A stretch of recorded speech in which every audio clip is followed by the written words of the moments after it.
Welcome back to Savannah by Night here on Knights of Silvermoon. It is, of course, not our only show on this channel. We also have our Age of Innovation, the continuation of our Age series, where the previous plague of the Greek Age has come back in some new and altered form, as it always is wont to do. But how it changes those around it continues to be a mystery and a frustration. We also have our intermittent Star Wars game where it may just be called the Clone Wars at this point, due to last week's explosive finale, which I'm sure Martel could tell us more about. I could. My character is dead. My friends' characters are dead. The only person who's alive is now Sai, who is Shanks' character. And he's just going to have to live with it. We're already talking about making new characters. It's very sad, but it's also, honestly, if you want to watch it, very funny.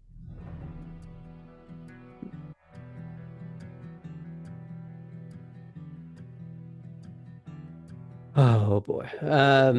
And Kate, I believe you have a stream on Tuesdays as well. Yes, you can find me on Tuesdays at 7:30 Central over on Top Down Tabletop for Embers and Arcanum, a D&D game. Yeah, it's not our only announcement. I do have some other things to say unless anybody else wants to jump in with anything. Any announcements, anything they want to plug? Okay. As many of you are aware, at least I would hope so on this channel of all channels, it is the start of Pride Month. So how do I put this? Lila would do live out lewd or live out loud, whichever one makes you happy. Now, I am not qualified to tell you what organizations to support or donate to, especially in the international aspect here, since I'm not in the US and not all the viewers here are in Canada. So I don't want to direct anyone to any specific organization, but if you know any local organizations you can help in some way, if it's $1 or just your time or simply passing the link to someone else who is more able to give, please do. There are many in your area, there are many in your state or province or at the federal level. I would suggest please look into it. Now, unless there's anything else, let's tell a gay-ass vampire story.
Last time on Savannah by Night, Artem managed to glean a little more from Christiana about the nature and perils of the word coterie, how it can both protect you and entrap you.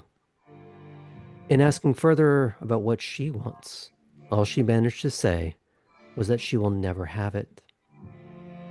When they arrived home, Artem found Alden and, for better or worse, managed to convince the elder gangrel that Chris could be trusted on her own, at least to some extent, though any consequences of Artem being wrong would be on his own head. Artem finally went on the date that was cajoled out of him by Yvette, a toreador salaciously intent on his attention. The blonde rose brought him to a place she specifically selected for him, an expansive historical garden that has stood almost as long as the prince has reigned in Savannah. Yvette played between coy and overt in her flirtations with the gorgeous gangrel. And while some of her overtures appeared rooted in something genuine, Artem managed to navigate through it all without succumbing to the succubus. But would that remain true forever? Or would this attempted temptation prove to be an ever-present marathon for him to contend with? Poppy found Clarice in her usual pristine white space, working on a charcoal sketch of her dead Nosferatu paramour. The elder Toreador told her of someone that she wished to introduce her to at Elysium, another clan member with a controlling hand at SCAD. Tylene, as she was introduced, proceeded to earnestly ask about her past and present artistic endeavors, even going so far as to offer her a bit of advice on an ongoing project. Poppy then, perhaps inadvertently, endeared herself to Tylene when revealing a no longer present yet domineering force in her life. Cora awoke to find a set of care packages from back home in Frankfurt. One, the traditional appliance of a coffee maker, and a bag of coffee, appropriate to their shared experiences. The second, far more practical housewarming gift, consisted of all the linens one would expect to need, perhaps giving her the opportunity to turn her haven into more than just corporate housing. Seeking out Innsbruck, she managed to finagle out of him the information for a discreet dry cleaner to bring her suit that was ruined by the group's visceral introduction to the sheriff. What's more, he gave her two subtle warnings.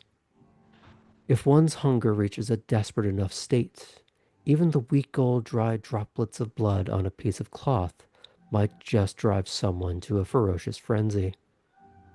And there have been other kindred killed within the hallowed halls of Winslow. Kate managed an incredibly successful hunt after already expending whatever blood she needed to for the evening, leaving her with a deeply sated appetite and a sense of accomplishment ahead of the night's necessary conversations. The first and likely most important of which was with Belle, a Malkavian that she somehow found herself able to lower her guard around. Kate relayed in sparse detail the job shadowing she had undertaken with Innsbruck, the Ventrue cleaner. Kate had been left struggling since that evening, for a variety of reasons, all the myriad perceptions she had to maintain, especially to herself. Belle simply, but kindly, told her that she had too many plates in the air, plates that just didn't matter, that it was time to let some of them drop and shatter. And finally, Ellie awoke to the sweet influx of notifications that their petty revenge had in fact gone off even better than expected. A politician's life and career so thoroughly destroyed beyond ever being salvaged that it had become the source of 1,000 memes that day. Emboldened by this victory, Ellie decided to try and get another lesson from Petra, who bid them to join her at Elysium, giving the junior Nosferatu someone to brag about to the literal news and bask with in the viciousness of it all. However, finding Ellie was still far too easily pushed and frazzled by a simple twist of words, Petra deemed them far, far from ready from their upcoming private meeting with Ava Lash. And so, Petra pushed Ellie towards something even more terrifying, approaching the prince while fully aware that the last person to cause offense was unceremoniously killed in full view of the entire court of Savannah. But before we get to that, let's check in with Tabby, shall we? Now, the first thing we have to do is a bit of bookkeeping for you. Please spend 1 point of blood simply for waking up. You may regain 1 willpower. If there are any further willpower dots that you'd like to reclaim, now would be a time to provide an argument. I don't believe so. Not at the moment. Okay. Are Thank you. you in deficit at the moment? No. Okay, then.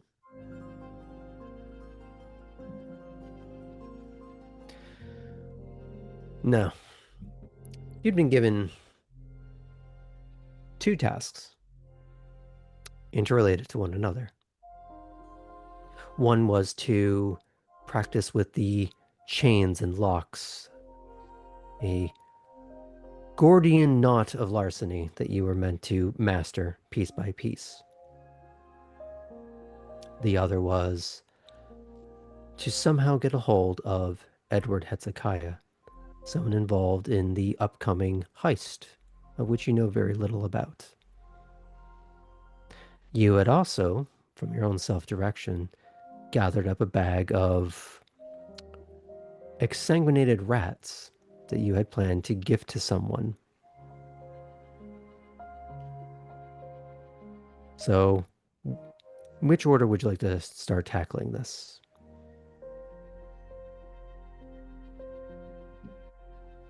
I think, depending on how the knots have been going, Mm-hmm. uh, Tabby's first goal would be to. Oh, we can roll for that. That would be great.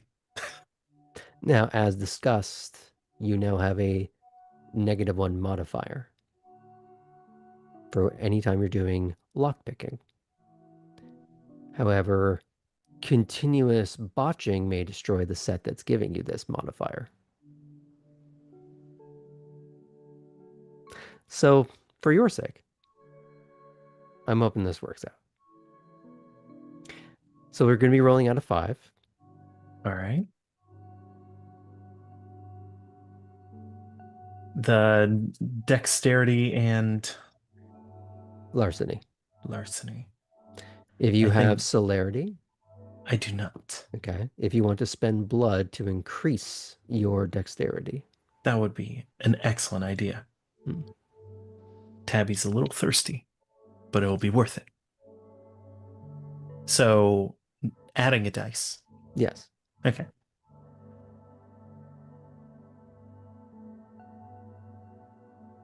Okay. All right.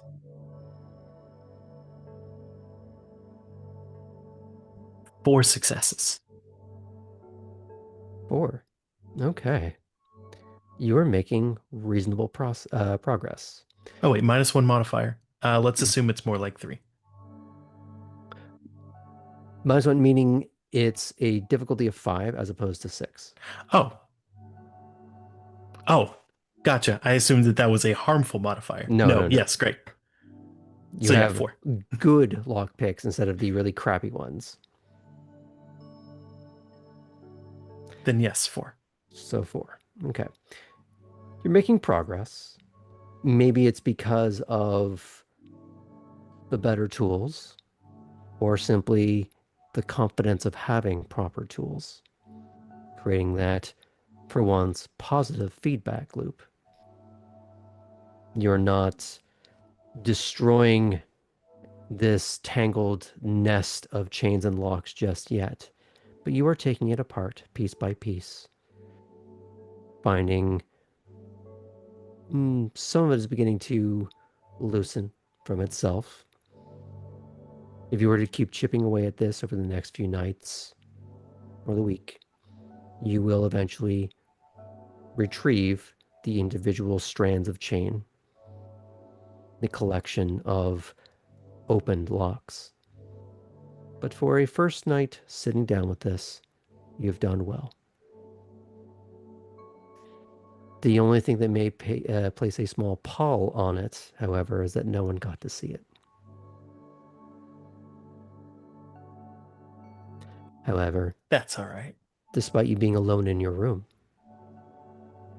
you have a small ship in a bottle adorning what is now actually your room. A place that not only has locks inside of it, but locks on the door to make it your own. Assuming, of course, no one can pick them.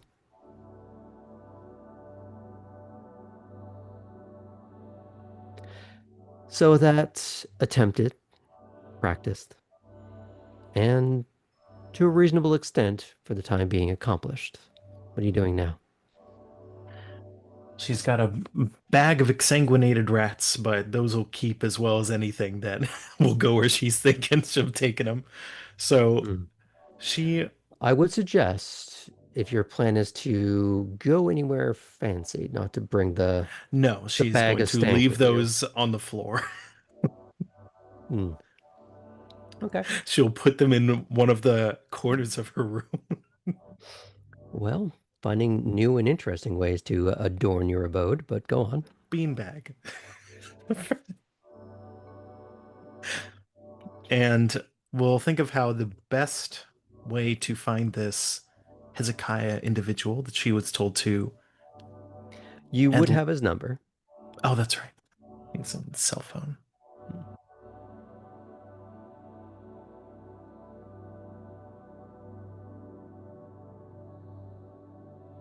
You don't need to look it up. No, I wasn't I'll looking tell it you what up. If happened. for some reason didn't show up in Control F of his name under Mm. my phone, but I will add that later when it's not taking up time. Uh, the It wasn't to spy on this individual, it was to get acquainted with this individual, To get correct? better acquainted. Better acquainted. Although, fine line between learning about a person and spying on them. Uh, It really depends on how you want to go about this particular task. Gotcha. She will message him. Message or call?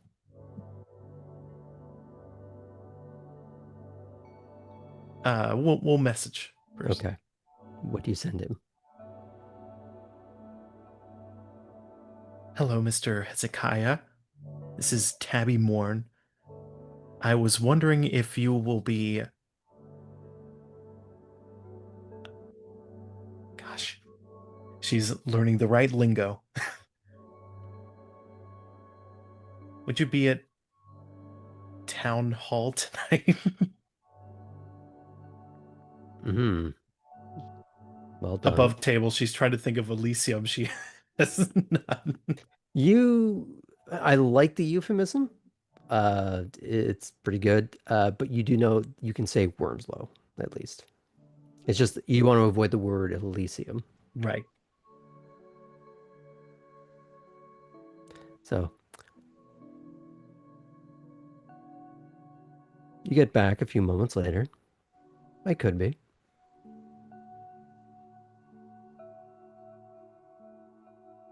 Do you require something?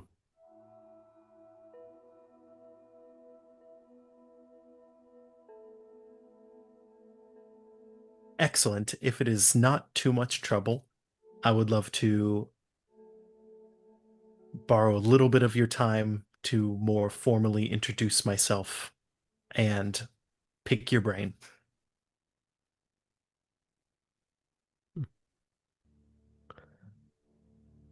I look forward to your company. Many thanks. So now that you've sent that, you've established a meeting. Here's the big trick for you. How are you getting there? Group message. Anyone headed to town hall tonight to Wormslow?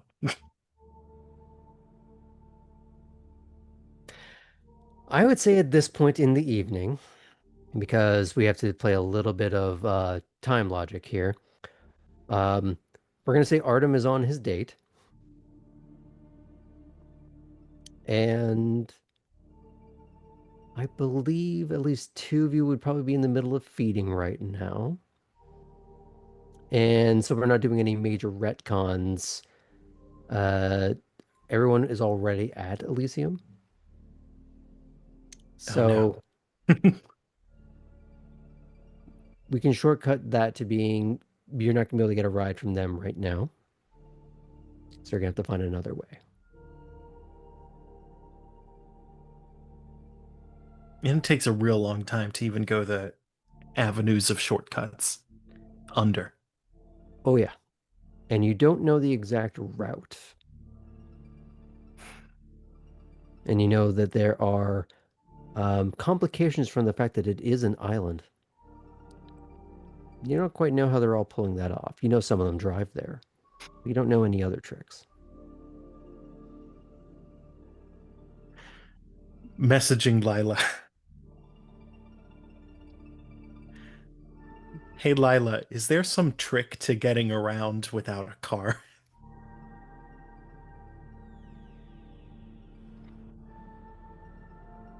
Getting a car. Thanks.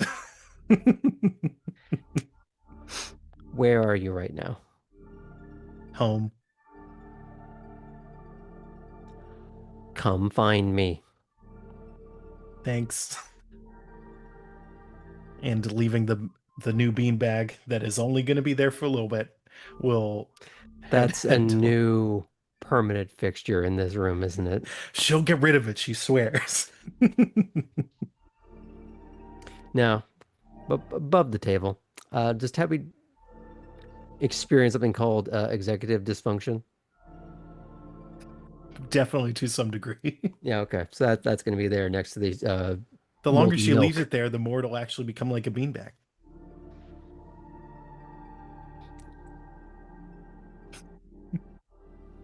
It aged For those of to you, perfection. yeah, for those of you watching at home, never go full Nosferatu. Now, I'm assuming you go to her room. Yes. Do you tap on her or just wait outside? Text out front. Okay. It starts to creep open with that heavy metal screech against metal into a dark room illuminated by RGB, and then just eyes right at the door. You would bug me when I'm in the middle of session. I apologize. I just need a lift into Wormslow, and I don't currently have a vehicle, and no one else is free. Doesn't have to be you. How'd you do on the locks? Good. Got a bunch of them. Not all of them. Should hopefully just take a few more days. If that. She just leans in like she's scanning you for bullshit. All she smells is dead rat. Fine. I can Like, send you a pic later. I didn't think to do it now. it's one of those things we just don't want to put out there. Just I'll a take bunch your of locks. word for yeah. It's just it's weird.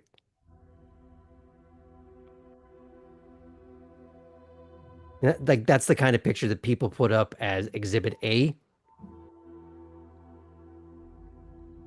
It's perhaps the I'm getting my second keys. least suspicious thing in my room.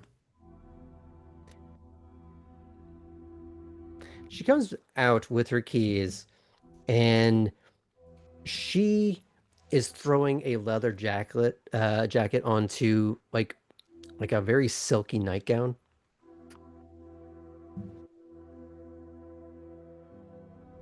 And she is slipping on some like patent leather heels and just You're gonna owe me for this. Okay. She takes a little cloth and just sort of like just dabs the moisture off her dome. And she's gonna start leading you through. Eventually, you do find the sort of maze-like path to get to the proper sewers that leads to the further maze that takes you up into a garage. She, of course, tells you to climb up the ladder first, considering what she's wearing. Girl's got to maintain her modesty. Slight tint of red at the tip of the ears. She'll go up first. And she looks up.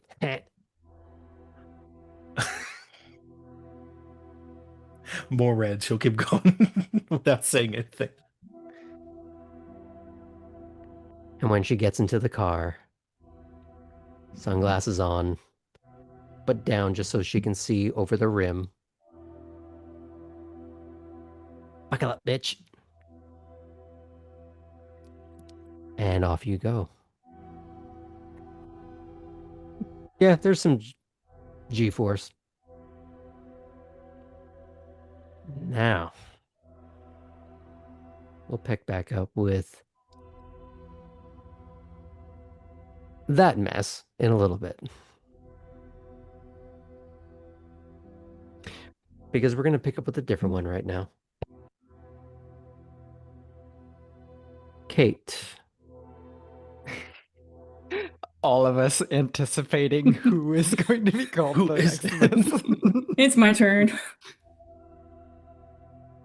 Now, it might occur to any of you that I'm delaying Sam ripping off this particular Band-Aid because it amuses me to do so. Because it just builds the dread. Just a little bit. Like that moment in school where you don't want to give a presentation, but if you just do it first, you can get it over with and not have it weigh on you the entire class or the entire week. I'm not that kind. Kate, was there anything else you wanted to say to Belle before you left your little safe haven of a conversation nook? There was just one thing. Mm-hmm. So, Belle, where do you go to relax? 'Cause so far, I just have a couple of dive bars, and I don't know if that's your scene. Hmm.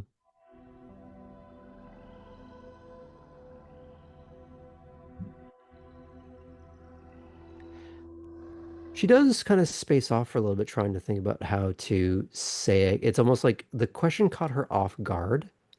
And you know when you catch her off guard, she loses that ability to arrange speech, but in a way that she's not upset by. Seems like the question just put a smile on her face, but the unexpected part of it is keeping her paused for a moment. Finally, she sends back a text, still a little smile on her face. The opera.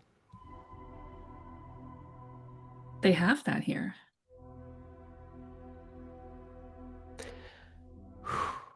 She breathes out very slow, calming herself.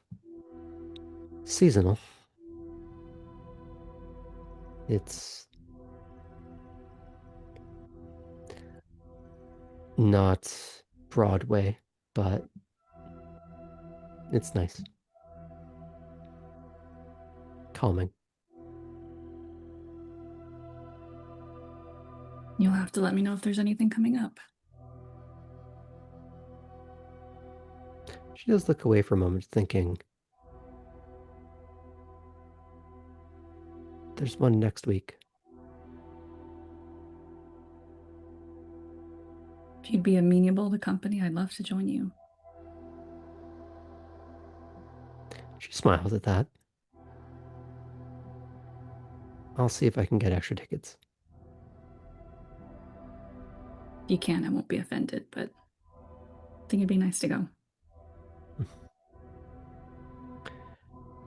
And as you start to pan the camera back from just her little serene smile, You can see over the couch and through the window of your little conversation nook the little boat arriving at the dock. Figure you can't quite make out mooring the boat to the dock, walking down the planks towards the house. Tiny little glints on one side of the sleeve might make you think of a jacket you saw very recently. But we're going to fade out on that for a moment, if that's okay.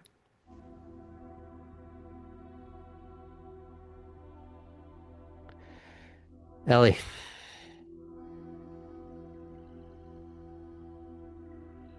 Sorry, Graham, I can't hear you. So I don't know if you're talking to anyone in particular. Well, it's going to be a real shame when Ellie dies, y'all. Last we left off, there were hands on your shoulder, both shoulders, from behind, and a little devious voice whispering in your ear, extinguishing the angel on the other shoulder, as they prompted you into, well, a challenge you can decide to partake in or run away screaming from. Choice is up to you.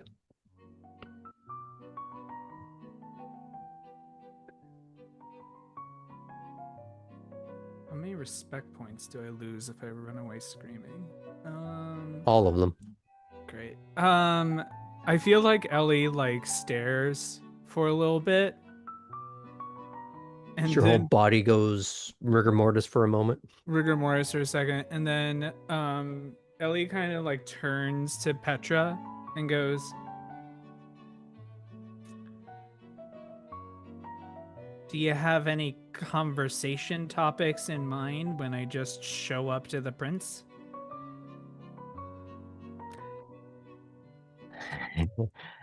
This is for you to figure out, dearie.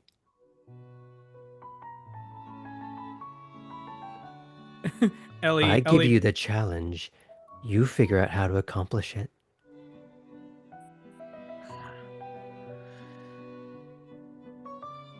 Fine.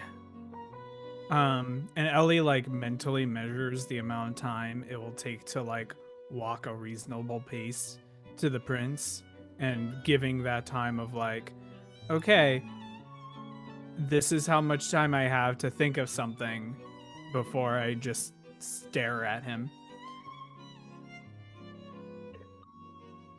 Now, do you try and take any detours? Or is there anyone you're trying to slow down this train, talking to anyone else, grabbing on anyone else? Please stop this. I genuinely think like Ellie already failed like in getting flustered before with Petra. Mm-hmm. And so they know that Petra is going to be watching this, and like any sign of hesitation, it's just going to be freaking latched onto. Have you already gone down the stairs? What? Have you already gone down the stairs? Oh, this or is you're Ellie's still standing. This is Ellie's thought process as they're walking. Okay, yes. We're getting the internal Dune monologuing. Okay, great, love it. Yep. It's really real fun, fun up in that head. So some thoughts rolling into mind are talking about the lack security. No, that's stupid. Saying that. How about that local sports initiative?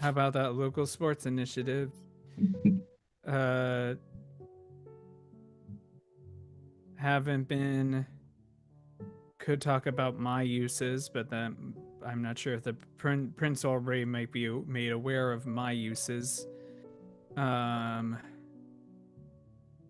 Could be talking about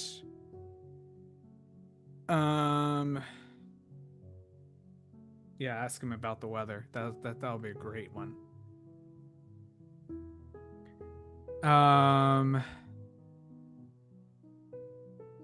Okay. Man, was really banking on Petra having a suggestion. Okay. Here we go. I'm just gonna go for it, and something's gonna come up. Do you say that, or is it just what you're thinking? I think that's what Ellie is thinking. Okay. She starts to push you away from the balcony towards the doorway and hopefully towards the stairs, but she does not cross the threshold. She lets you start making your own steps from there.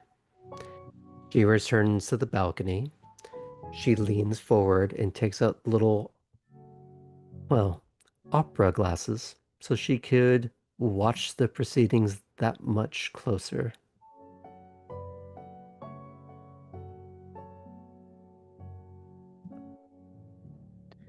Great. It's not every day someone gets to create their own performance that they get to watch from an appropriate vantage point. Mm-hmm. I'm so happy for her. Mm. Such a joyous night that she'll remember forever. She won't be the only one. Mm-hmm.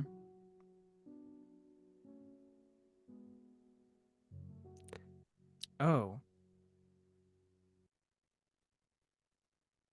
I do have an idea. Go on.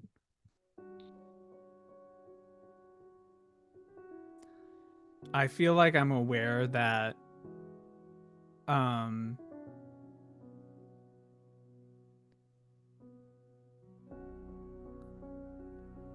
why would I no, just gonna go for it and then think about it later. I think I am aware that Tabby is having trouble being hanging out with the rest of the coterie, and that's because there aren't many other locations. So I'm kind of thinking of like maybe asking the prince if he has been to locations where he's been able to meet with other Nosferatu who may not have access to as many abilities. And if he's asking why I'm asking and not Tabby, it's or I'm just say like I've noticed some of my fellow my fellow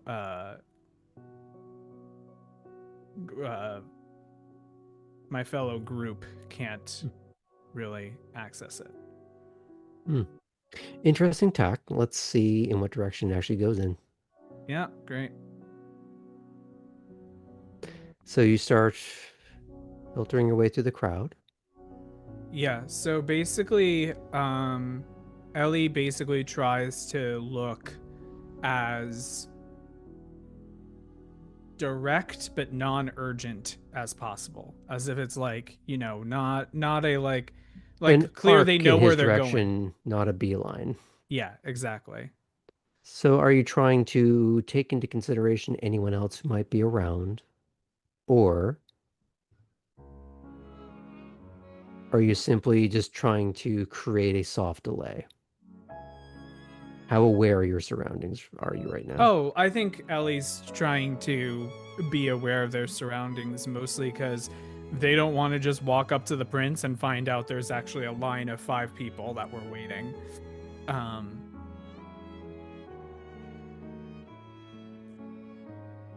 There is a small line that is being sort of chewed through fairly quickly.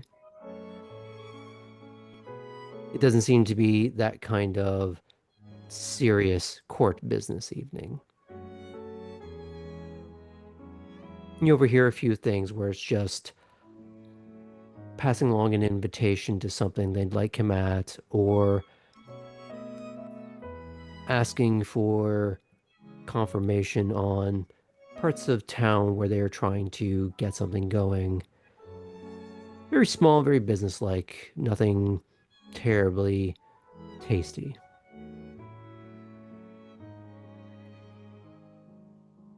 But there's a lull for a little bit as he is speaking with someone a little more earnestly. A porcelain-skinned redhead with a cameo choker. That he's no longer sitting in the chair. He has brought her over to the side of the dais where he has stepped off of it to have a more quiet, contemplative conversation. Doesn't look to be too spirited or too deep of a conversation, as much as just a little private, a little discreet. Ellie is going to make a position that's like respectfully keeping distance, and maybe like looking down a little bit and like hands behind their back in a way that's clear to anyone that it's like, I am waiting my turn, but don't hurry expect, yourself. yes. Eventually, he does look over his shoulder to see if anyone has been approaching, waiting. He sees you, gives you a little nod, turns to speak to what Poppy would know to be Clarice. She gives a little polite sort of kiss on the cheek, a little air kiss. And she begins to gracefully sashay away into the crowd. He resumes his seat. He adjusts the cuffs of his jacket, which fits over a like plowman's work shirt, as if he has been out doing something that actually required the use of his hands.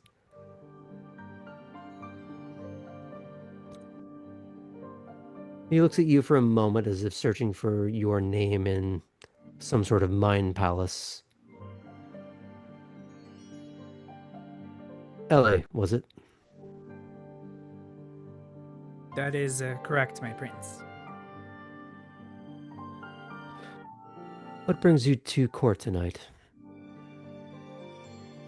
Well, there are multiple people I've been talking to, but I was thinking that I would approach because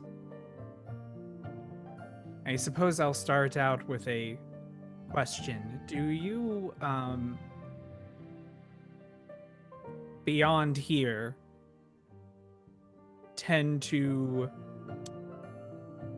socialize with other members of my association?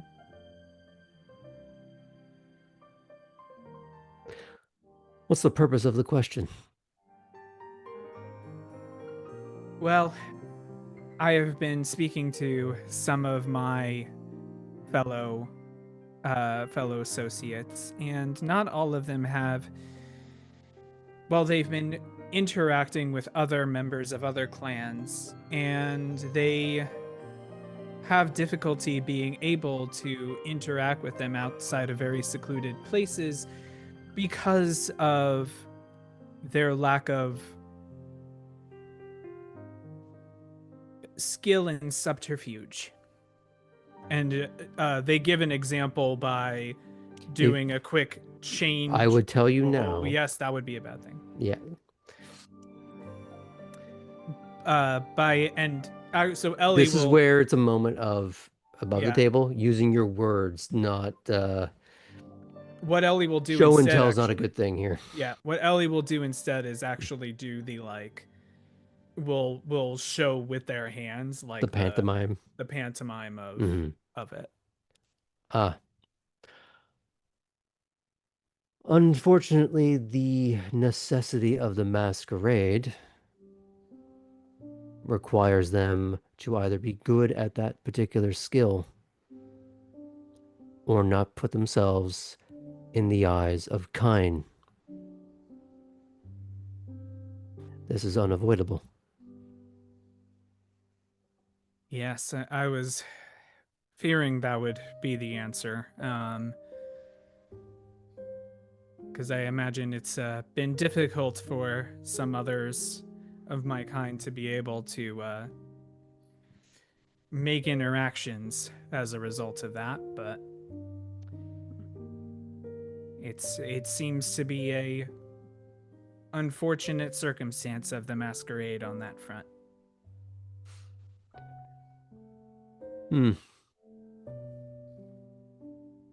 As unfortunate as it may be, its precepts have kept us alive.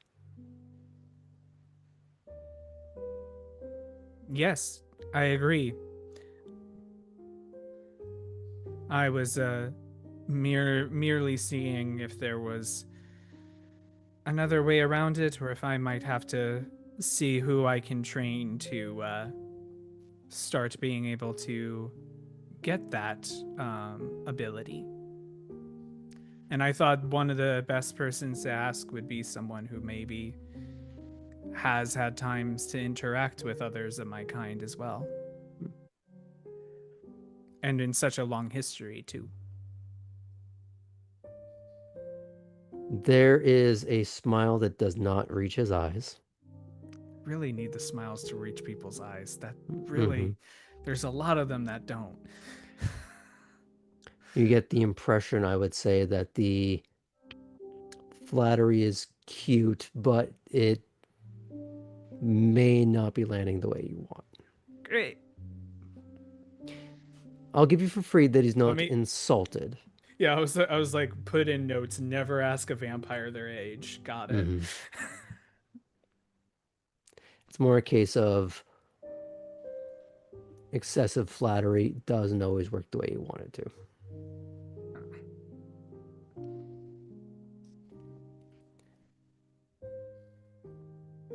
Oh, Ellie, that would be more of an in-house discussion, I would say. Your Primogen, the elders or ancilla that you have access to. There are those of you that operate above ground, though not many, for a variety of reasons. I'm sure you've seen a number of your brethren that are no amount of playing with the mind's eye will truly correct the image, should anyone see or experience them.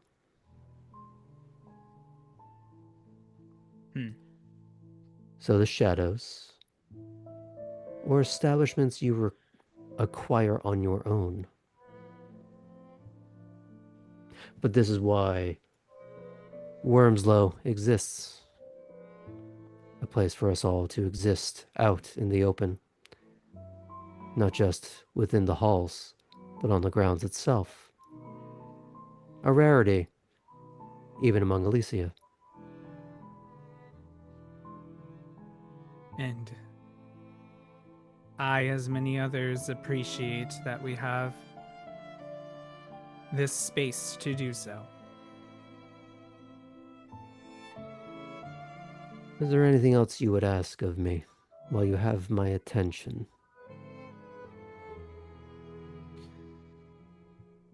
That was all, my prince, that I needed to ask.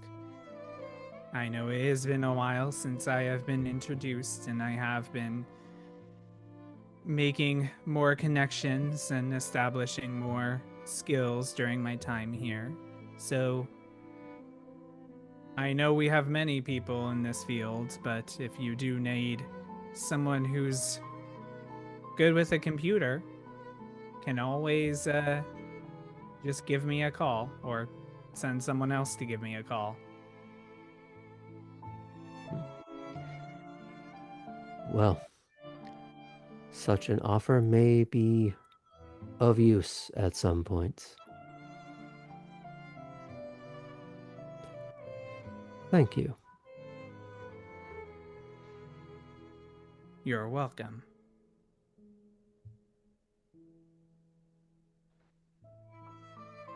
And he does the thing of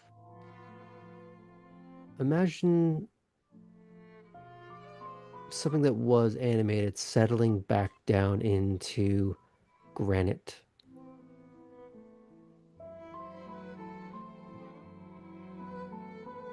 And Ellie does a nice little bow and then turns away and walks outside into the backyard where hopefully no one is there.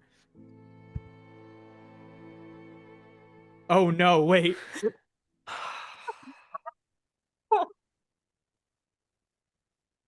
Ah.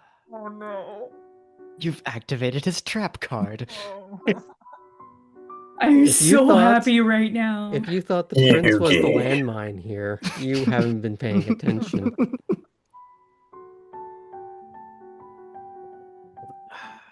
I would just like to thank everyone, on behalf of myself, that you're all here to witness this. I'm very happy. I am grateful for those about to see all of this. As you were heading outside, you don't make it to the door. As you... Actually, I'm going to have you roll perception alertness at a 7. Because I am taking into account that you're just maybe a little frazzled.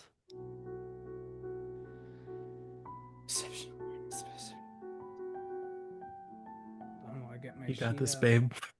Okay. Ellie, go. Don't let it go. I don't think he's got this. I feel like Pretend you're not a Nosferatu. And botch. pretend I'm literally anyone else. Is this worth a willpower? Is this worth a willpower? Think a willpower. I don't know, will but give I'm rolling another something point. too, so... Well, then I'm screwed.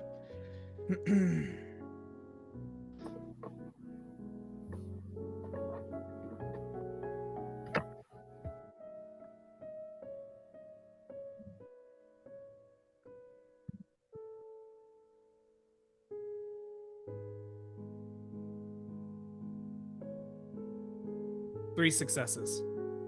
Okay.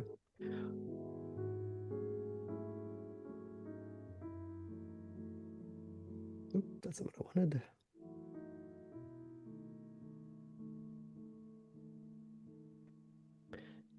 You're very lucky. But not that lucky.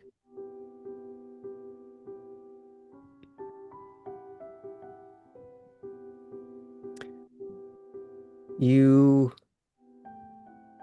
filter through some people without stumbling into any of them.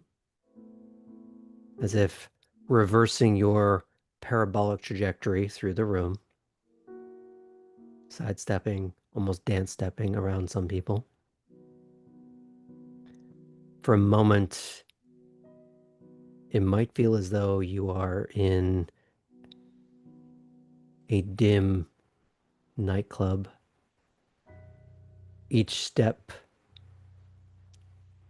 illuminated in relief by strobe lighting.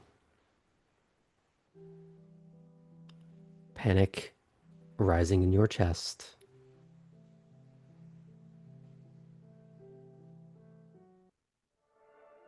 Shattered by you bumping in, literally, against the chest of someone that you were blind to a moment ago.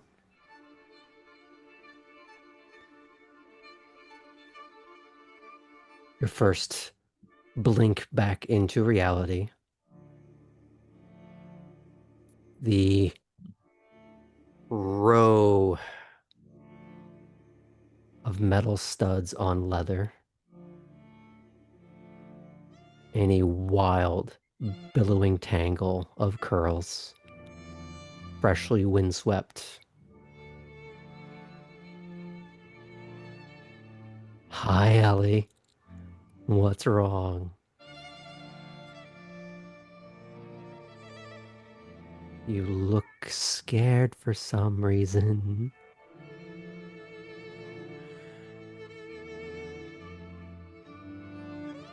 Ellie takes a second to look behind Chris to see if Artem is there. Nope. There is no safety net for either one of you right now. Where's your better half? She starts to walk around you slowly like a predator. Getting that slow Doppler shift with her voice.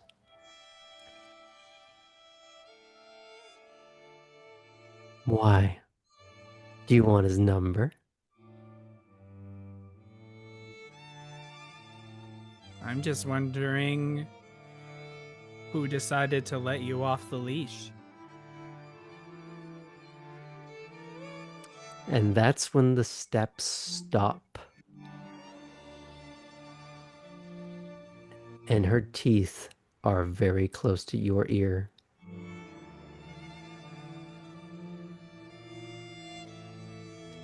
Very brave to say inside.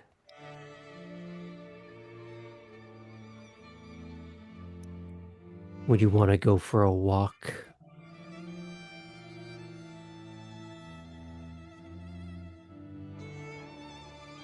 Or is that spine leashed to this building?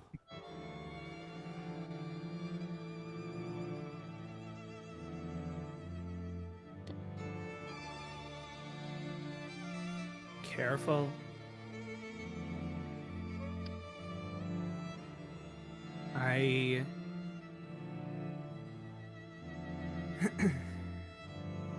Be careful, Chris. Let's go for a little walk then. I want to After see. you. And Ellie starts making their way outside.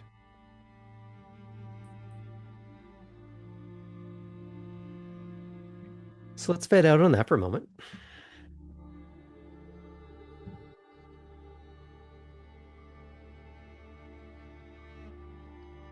Hey, Sam.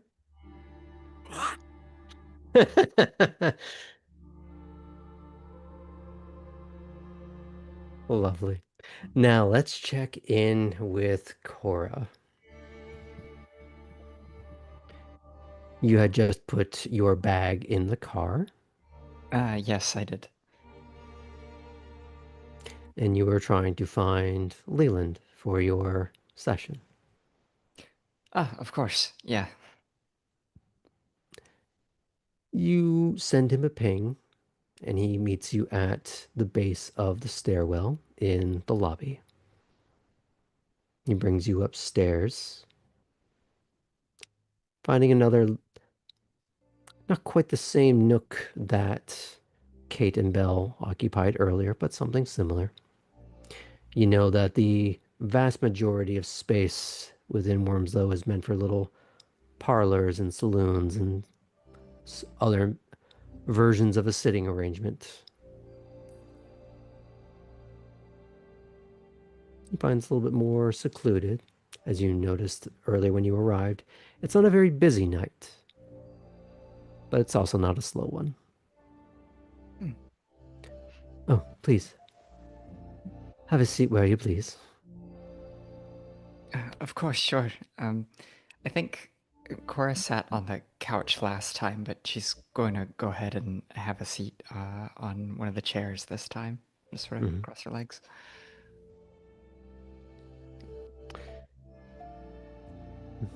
Thanks for arranging to meet me so quickly after I reached out. Oh, well. I told you I would make myself available when possible.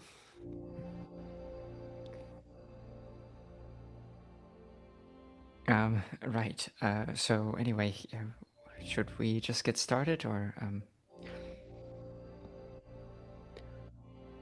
How has your evening been so far? uh, decent actually. I received a couple of packages from back home, which was very nice. went for a little stroll, managed to get something to eat, and then I found my way here. Hmm. Huh. Sounds like a fairly even-keeled evening. Yes, largely. But I have the sneaking suspicion that's not why you wanted to reach out to me. No, so of course, things with, my particular manifestation of our curse, it's fine for now. Mhm. What I'm having a bit of trouble with, and please don't think Essen did a bad job, because he did just fine teaching me, but I'm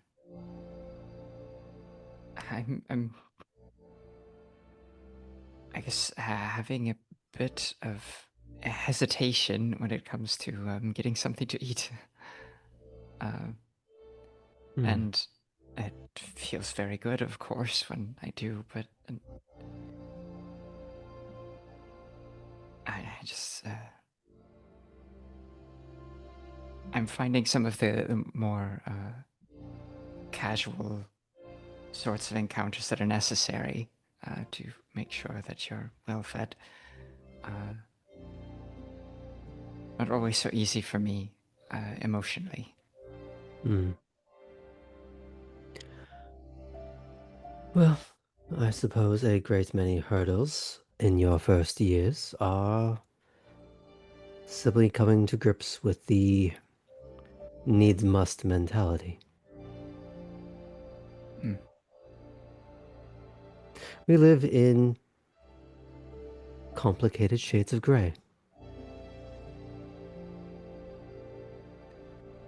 But you have a choice you have to make. Either in some form or fashion, acquire what it is you need, or starve and become a liability to yourself and all of us. Yes. Which is not something I ever want to be. So, of course, that is why I've decided to reach out. Hmm. Well, fortunately for you, it is a common affliction among the young,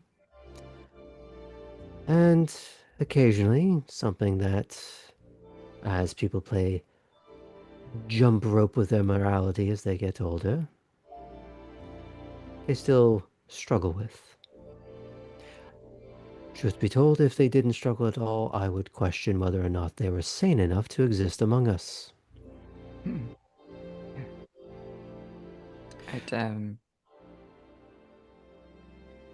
I'd ask if this was something that you'd ever confronted personally, but I know, at least among mortals, usually a therapist doesn't want to answer those sorts of personal questions. So I tried having a life coach for it, and it lasted about a week. Well, in this particular case, I would say answering honestly would be to your benefit. Yes, of course, we all have. Anyone who says any different is a liar or a monster.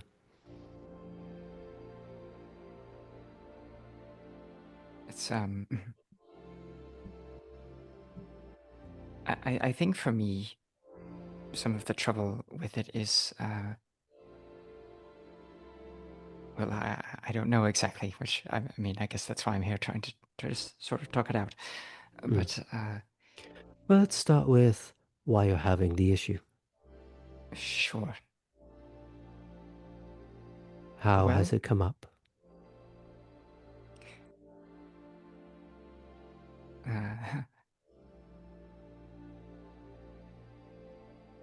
so moments when I'm watching my friends here, the other new bloods, um, so easily seem to be able to pick somebody out of a crowd, and then they walk away with them, and then it's fine. You know, a few moments later, they've had a meal, and everyone walks away from the interaction feeling good. But for me, I think in life I was very used to being treated as something of an accessory. That I'm having trouble when the shoe is on the other foot.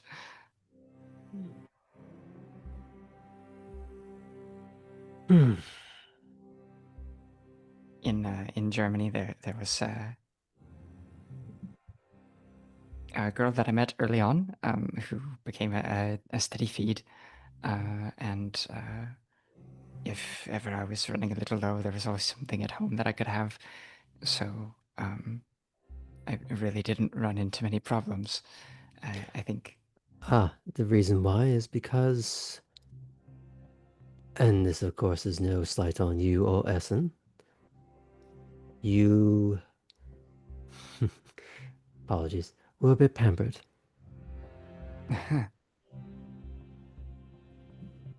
You had easy access at home. You found someone that you could be attached to early on. So hunting became a muscle you never had to flex, and therefore it is now atrophied. And all the surrounding mentalities that support it.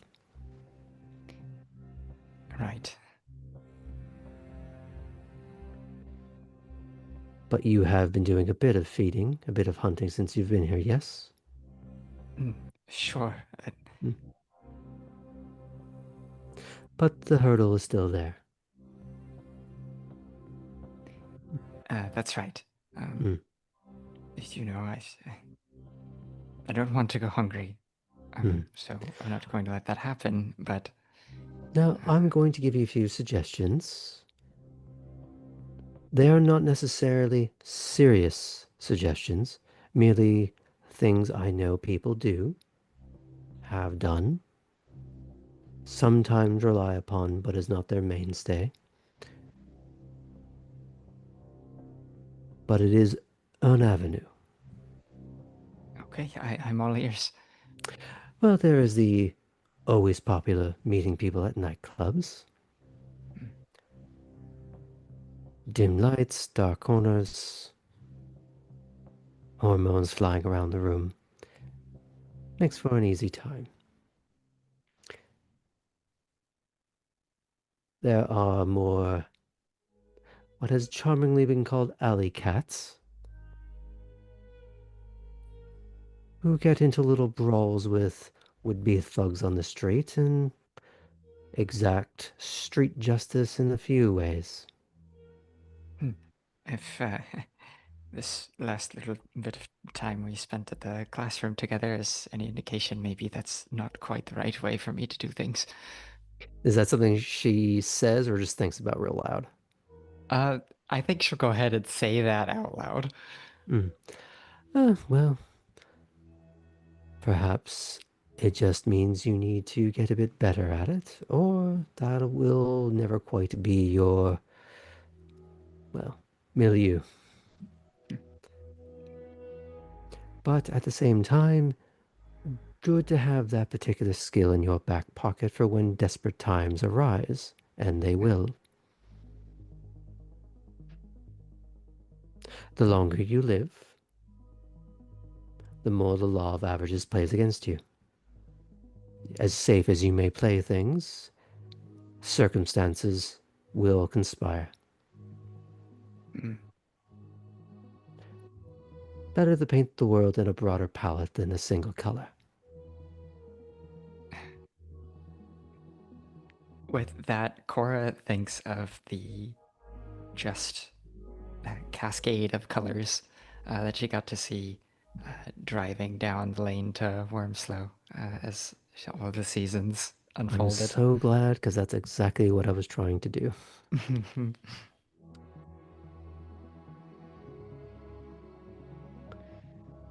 Never doubt my powers again. Now,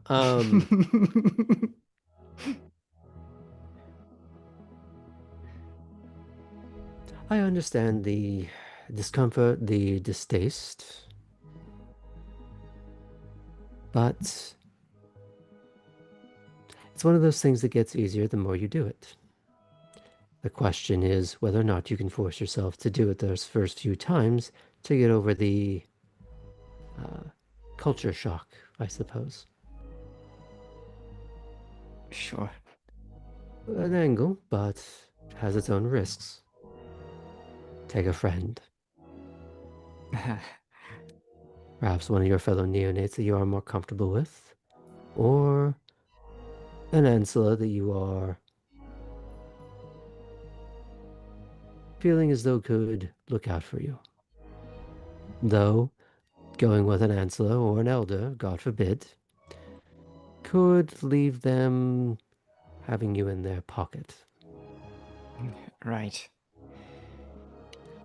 Better to go with someone that you're on more equal footing with. Sure, I'll have to see if any of them don't mind me being a third wheel. So one that's Some may maybe a find little that lopsided. Some may find it a bit of a bonding experience. Well, Chris already did take me out once. That's a way that I managed to get a snack. It was nice. So it went well. I think so, yeah. Now, you don't want to rely on her either, but you could either ask her again to go for a little trip, or find someone else in that same age range. Of course, yeah. But of course, if something were to happen, this is where being in pairs helps. That's Either another good to point. look out for you, or to help you figure out what to do next. Being on your own when mistakes happen is usually what leads to causing more mistakes.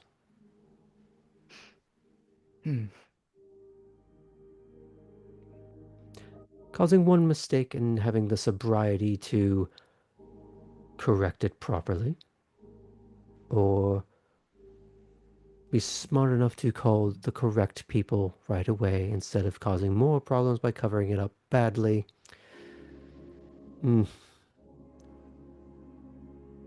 It's a bit messy. You know, most things in life I solved myself, but maybe a change of direction is important.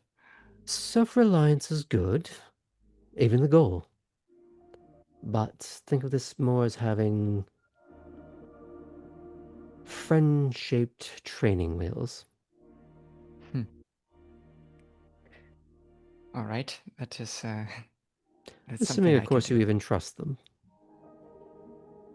So far, I think so.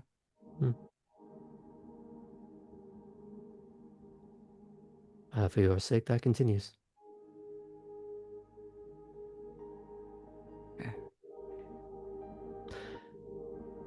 But is there anything else you'd like to ask me while you have my attention?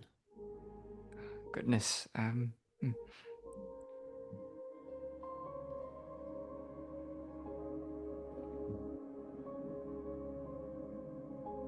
No, I don't think so for now. I actually have to meet Vega here in a minute, in theory. If, He does kind of recline into his seat at that a little bit, just, oh dear.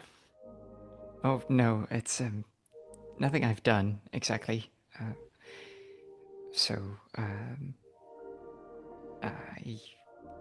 Just the last time we encountered her, I decided to be a little bold and ask if maybe she needed help with anything, since I at the time was still not employed. Well, if I were to offer any advice on that one, try not to make that one your feeding buddy.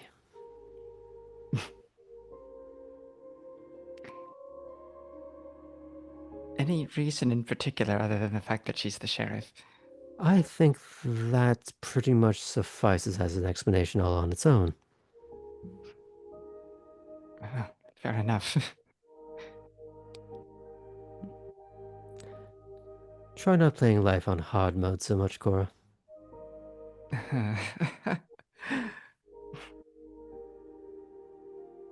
I think we're going to need another few sessions for that one.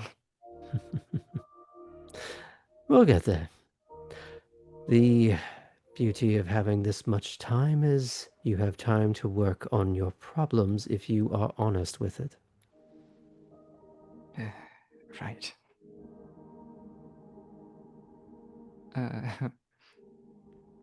Cora has in her mind the last way working on her problems worked out for her. Mhm. So, right. This has been very helpful. Thank you, Leland. Of course. He'll stand up to shake your hand if you'll let him. I will absolutely shake his hand. Mm. Is there a bill involved or anything? I know you said this was your job, but Well, if we were going to put this down to an expectation I have on you, don't let my words fall on deaf ears. okay. Yes. Nothing more frustrating than having wasted my time. I have been trying out your other advice already and leaning in a little bit when things go a little askew. That's all I ask. Thanks again.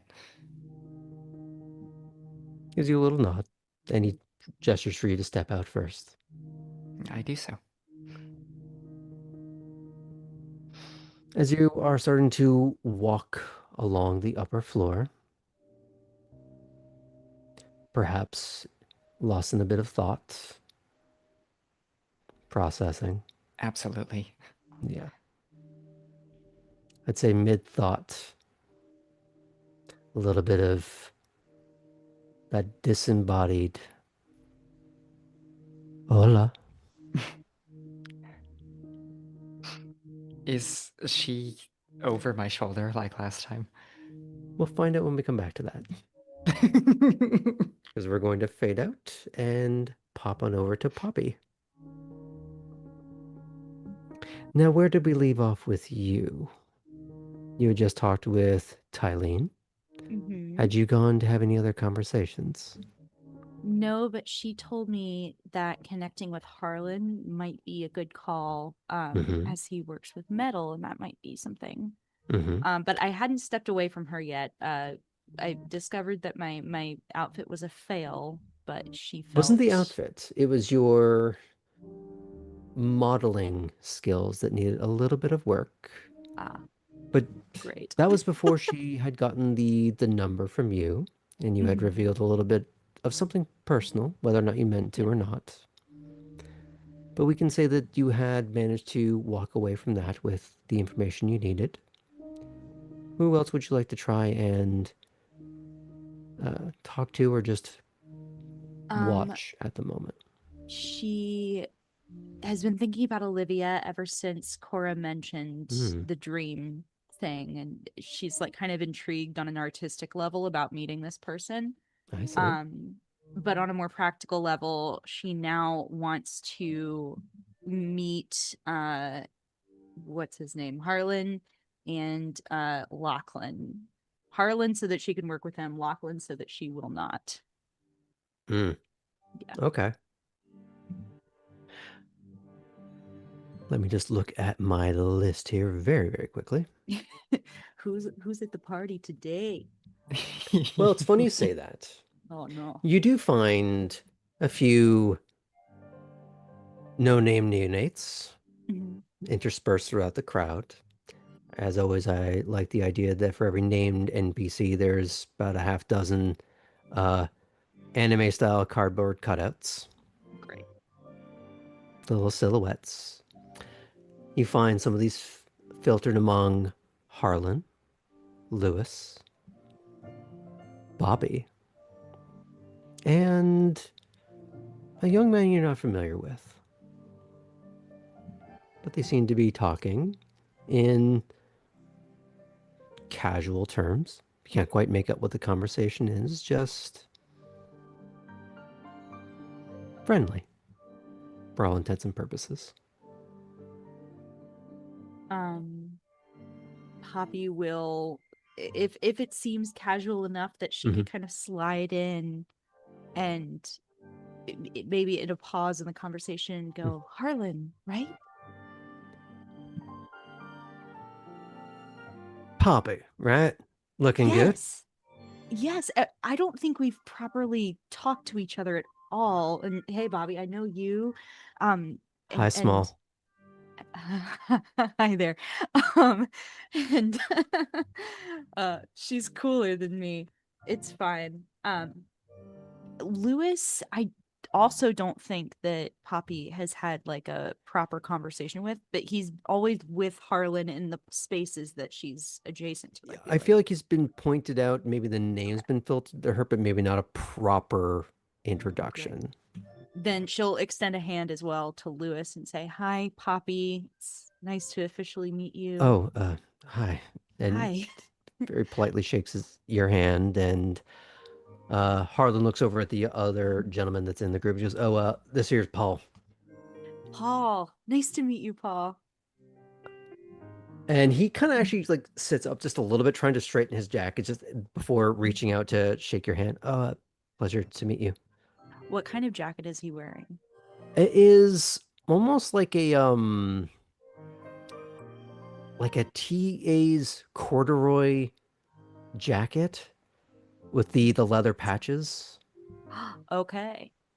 Poppy will say, "I like your jacket. Very professorial." Oh, you know, it's nice you say that since sort of like the perpetual student, so. Are you? Oh, well, what are you studying?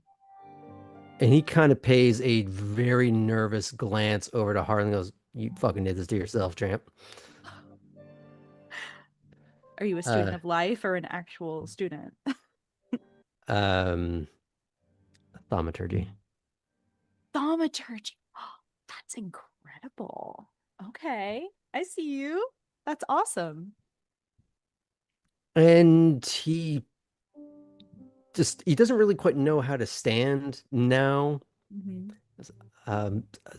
What do you do? Oh, I'm an artist. I could also have guessed. Thank you. I think. Yikes. But I also work over at Do you say Nico's that part jewelry out shop. loud? Yeah, she does. Yeah. Roll perception empathy for a second. Sure.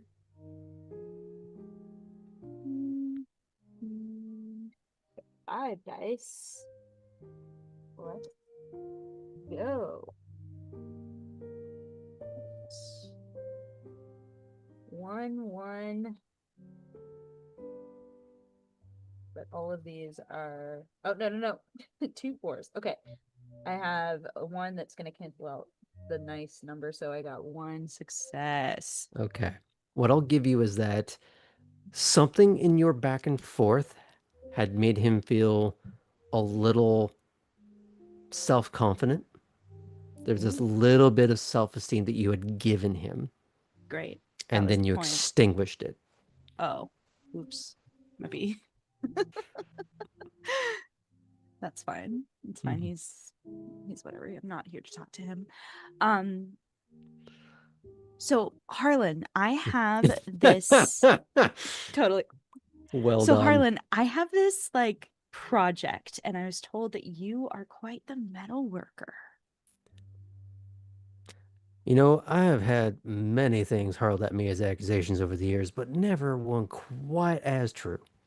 Oh, good. Okay. Well, I'm glad to hear it's true because I do not know my way around an anvil, to be honest. And this vision that I have is definitely going to require a little bit of tinkering. Um, All right, I'm let's see. sorry, Me I go didn't have a mean. talk for a sec. Yeah. He kind of starts to pull you aside. If you were to look over your shoulder, uh, Paul doesn't really know where to look, and Bobby just doesn't really know how to react to him. So she just goes, pats his shoulder like once, There. twice, just like trying to figure out how many pats he's earned, like what his status requires. It's like 2, 3, leave it at 3. Yep. And I'd say for anyone watching, that little group that you're leaving behind would see Lewis kind of smirk and smile maybe for the first time in this entire campaign. Way. Great. And then Paul would kind of look over and like, come on, man. But we fade back into the two of you walking away. Just pulls you over to one of the pillars so that you can at least have the semblance of maybe not privacy, but an outcropping. So you're not part of the general din. All right. So what is it that you're trying to work on? Okay. And so she'll take like her little sketchbook out of her bag and she'll flip toward the sketch that she made of the car imposed both on the floor and on the ceiling. And she goes, so Titus he was the one that inspired this whole thing, right? He knew that I do a lot of interiors and I do a lot of site specific theatrical pieces and performance art. It's a whole thing, but he wants a space, an art installation at his track. And I thought that this would be an excellent way to perhaps bring a little club scene to the track. DJ Rally and I have already talked a little bit, and she thinks that we can hook up some of the sound systems so that it has like effects on the floor, like in the blueprint of the car itself. Of course, where you come in is the suspended car above the patrons.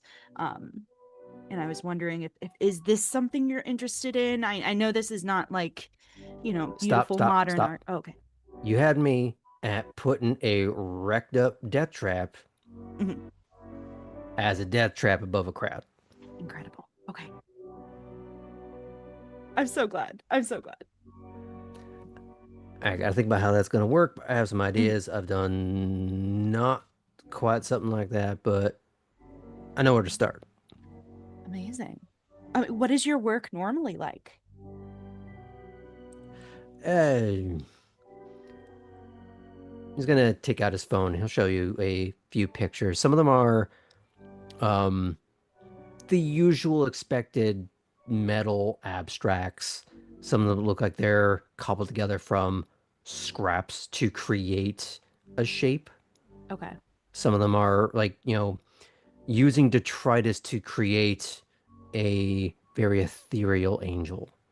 Great. That sounds good to me. So a lot of just playing around with form and function and trying to use the material itself to say something about what is the subject. Cool. I think so there is really intent. Whether or not you like it is kind of immaterial. It's the fact that there is intentionality behind it. Totally. He's not a hack. Yeah. But you notice something. They're dated a little older. There's nothing really recent. Oh, okay. She's gonna log that away and not say anything. Do you have a studio space that you use, or is this something that you work on in your home? Yeah, I got one we could use if you want to try experimenting with some of this. Yeah, I'd love to. Yeah. Now, to really do some proper experiment, we're going to have to actually do this where you're planning to install this. Right. But we could do some early stage stuff in my right, place. like do a mock-up or something. Yeah, there you go. Yeah, and maybe present it to Titus, which could be cool. But yeah, I'm really excited about this. Oh, I'm so thrilled. I didn't know if you'd be on board with this. Have you done like your art pieces in like club spaces or performance spaces before? No, that one's a little new, if I'm honest. Cool. I kind of love that. This is going to be new for a lot of us, I think. So I'm assuming we can fade out on you having very spirited, maybe like actually getting into some sort of verbal blueprinting. Oh yeah, for sure. Okay. I think on that note is a good time to go take a very quick break. And we'll come back with our other errant kindred. See you soon, folks. That's me.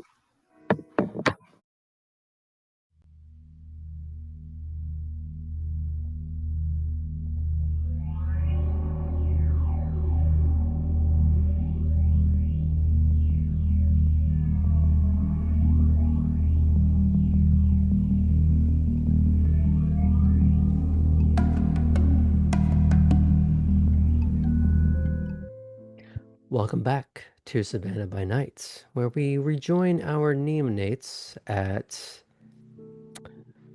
well, I suppose the kindest way of putting this is the high wire act of Elysium, as they try and survive court one way or another. Or, perhaps, as has been previously established, don't. But Artem, let's pick up with you. It's been a while. Hello. Good to see you, buddy. Good to see Now, you, buddy. you just went on a date that you were less than enthused to go on. It was an obligation for you. Not even one you probably even understand how it became your obligation, other than it just was. All true. Mm-hmm. You've dropped off Yvette at Forsyth Park. Were you heading anywhere particular from there? No, I think we were just going straight to Elysium, Graham. Okay. Did you call ahead to anyone that you want to see, that you want to get the attention of, either from the group chat or from one of the other people who are known to frequent the place? I will probably...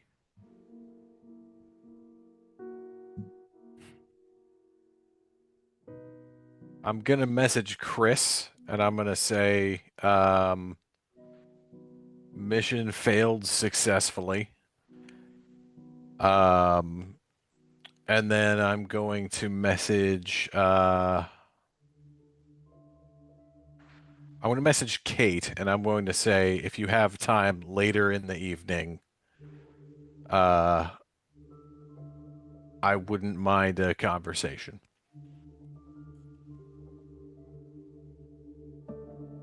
Kate, I'd allow you to respond to that. Is this coming in after the conversation with Belle? I'm assuming kind of timey-wimey because he went and did the whole date thing, and We'll wibbly-wobbly this a little bit. because I just have one short thing to do after. So Mhm. Let's say it's after the conversation with Belle, mhm. so you can answer that before you decide you're going to do anything else. Okay. I've just got one quick conversation to have, but yeah. Okay. Just replies back, no rush. So, as you pull into Elysium, you're waved in through the gate. The cursory expected checks. You find a parking space. I actually, if it's not too much trouble, I'm gonna ask Julius, hey man, I had someone in here earlier I don't necessarily trust. I've looked. I didn't find anything wrong, but you all are professionals. Would you mind giving it a second glance? He looks at you studiously for a moment and goes, when you say someone else, of what persuasion? Our persuasion. Very well. If you would mind pulling over to the side once you pass the gate. Of course. And if you need the keys, I'll just need them back before I leave. Understood. He directs you, and they do some checks. At first, they're going a bit, not brusque, but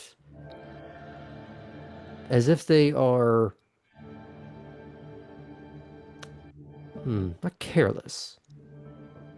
They're not throwing things around to get at it, but they are maybe less kind and gentle at first. For a moment, until Julius goes, boys, thorough but polite. And he seems to be looking at you, looking at the car, and maybe making a few connections in his head. Mm-hmm.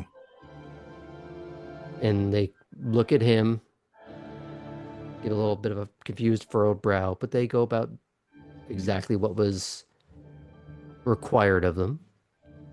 And they don't find anything. You do see that they are very thorough. They're maybe actually able to move the seat out of the car. Taking it off the risers and checking the seat very thoroughly, putting it back exactly where it was on the exact part in the slide that was on. And when you get back in that car, it is exactly how you left it. Perfect. Before I get back in, I'll give Julius my hand. I'll say, you seem to know what's going on around here. I appreciate it. Is there you got a name I can put in the good word with? You're trying to ask if you can give a good Yelp review to his boss? Is that Essentially, yes. okay? I do appreciate that. I, of course, like all of us here, answer to the keeper. Of course. Well, have a good night. You as well. And Mr. Jovic, was it? Yes. Thank you for bringing this to our attention. You know how the old guys like their privacy. Indeed. Have a good evening.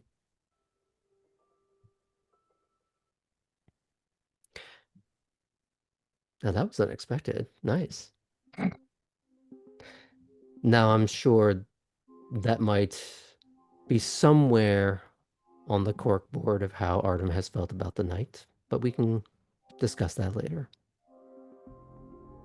As you meander along the pathway, you're able to find an eventual parking space.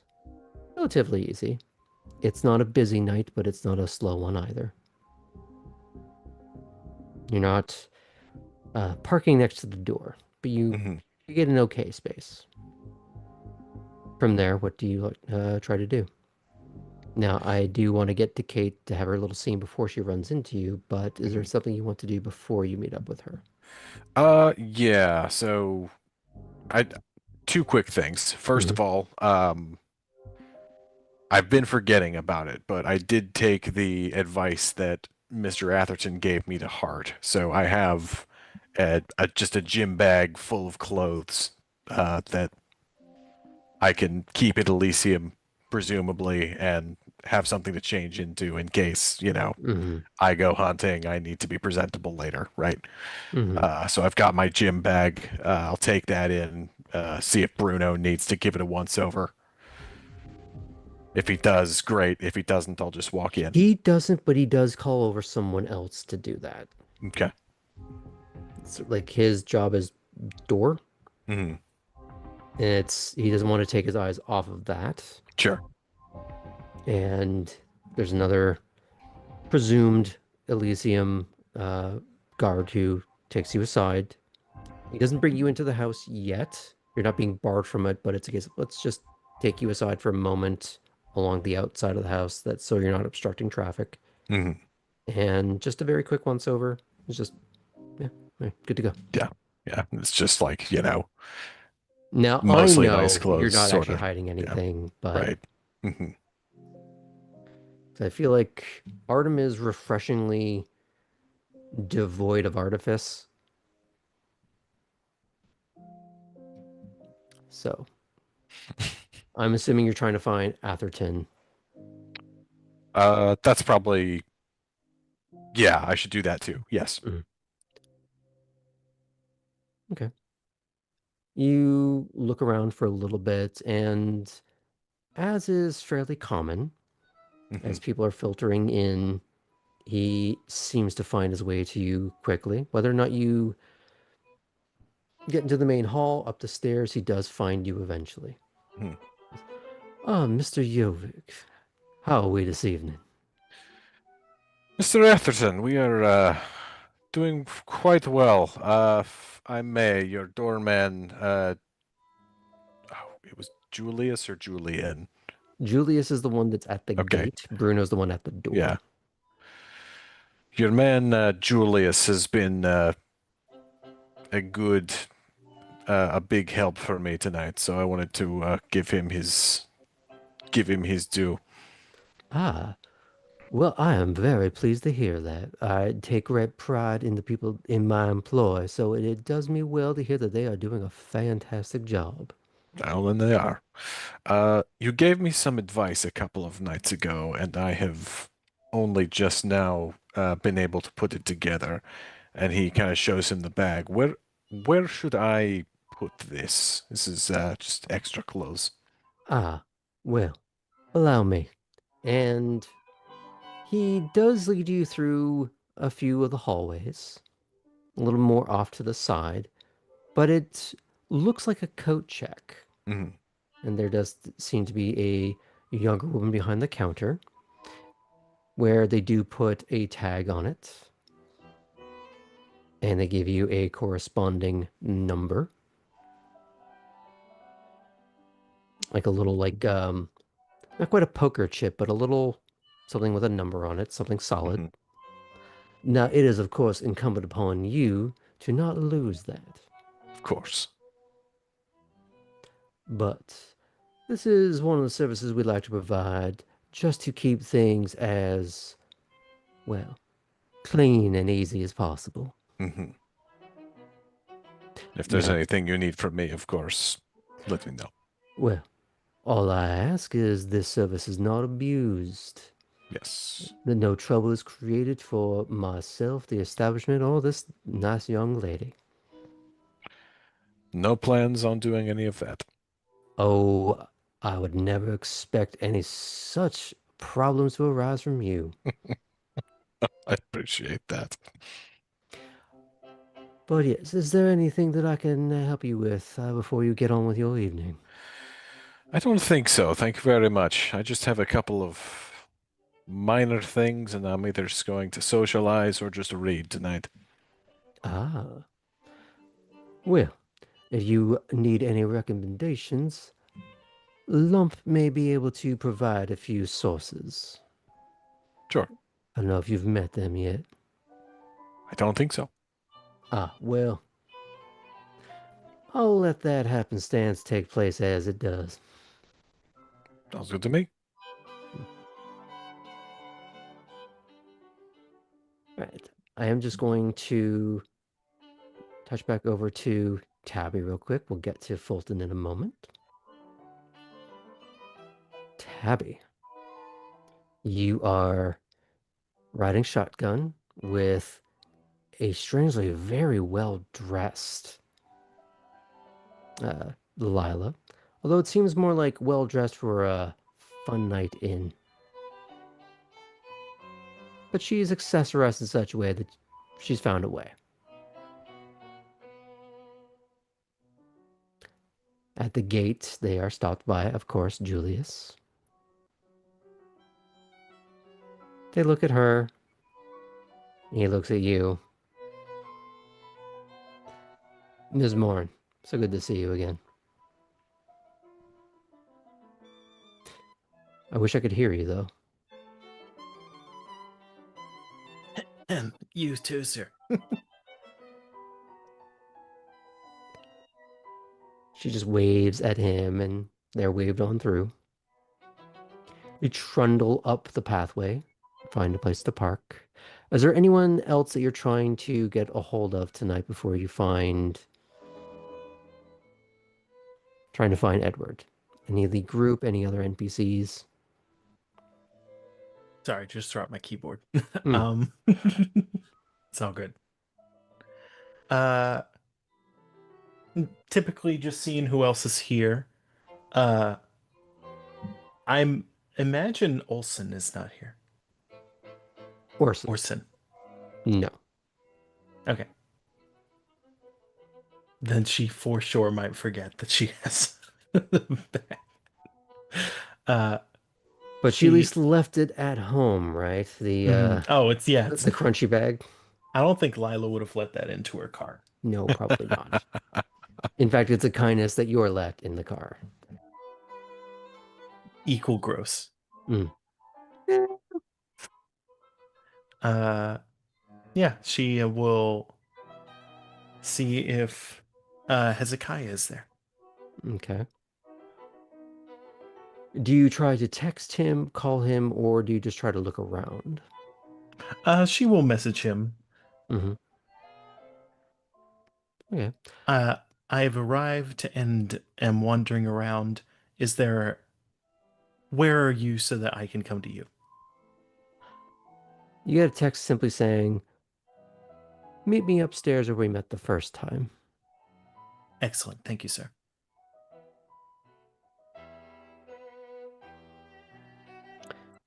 And it was Mason who had wanted her to be more acquainted with him, right? Or was it? Mason had made the suggestion. Gotcha. Okay. Rather forcefully.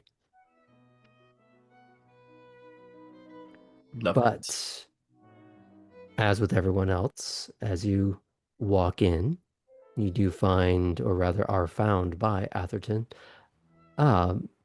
Ms. Moan. So good to see you. So good to see you. Here for anything in particular that I can help you with?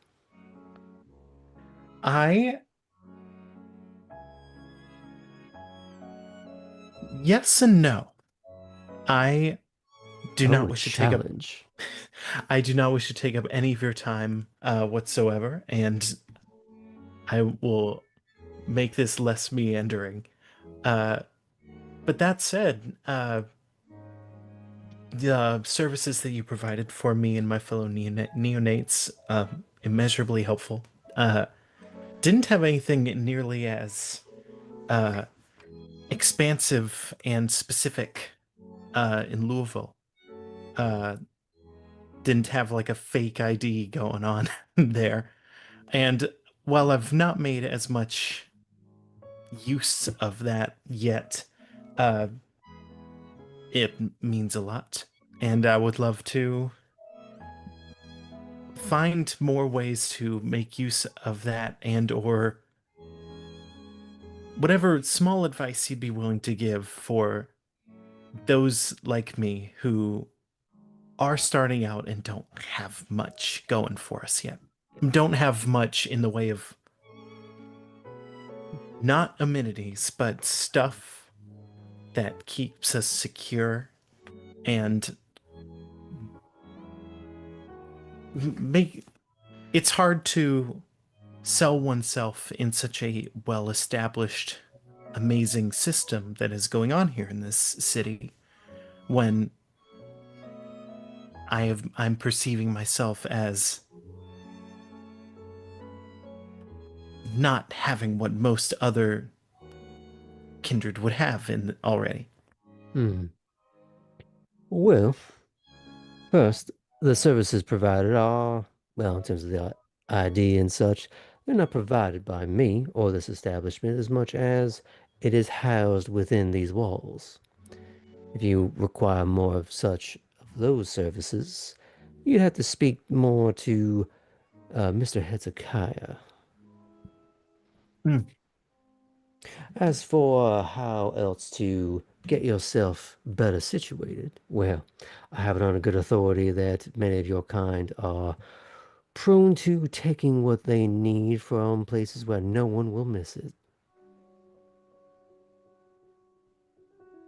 I have been able to do I that will so point far out, of already. course, that this is a place that will miss anything that is going missing. I'm, I imagine. Definitely, Just so we're understood. that is very succinct. Thank you. Hmm. But,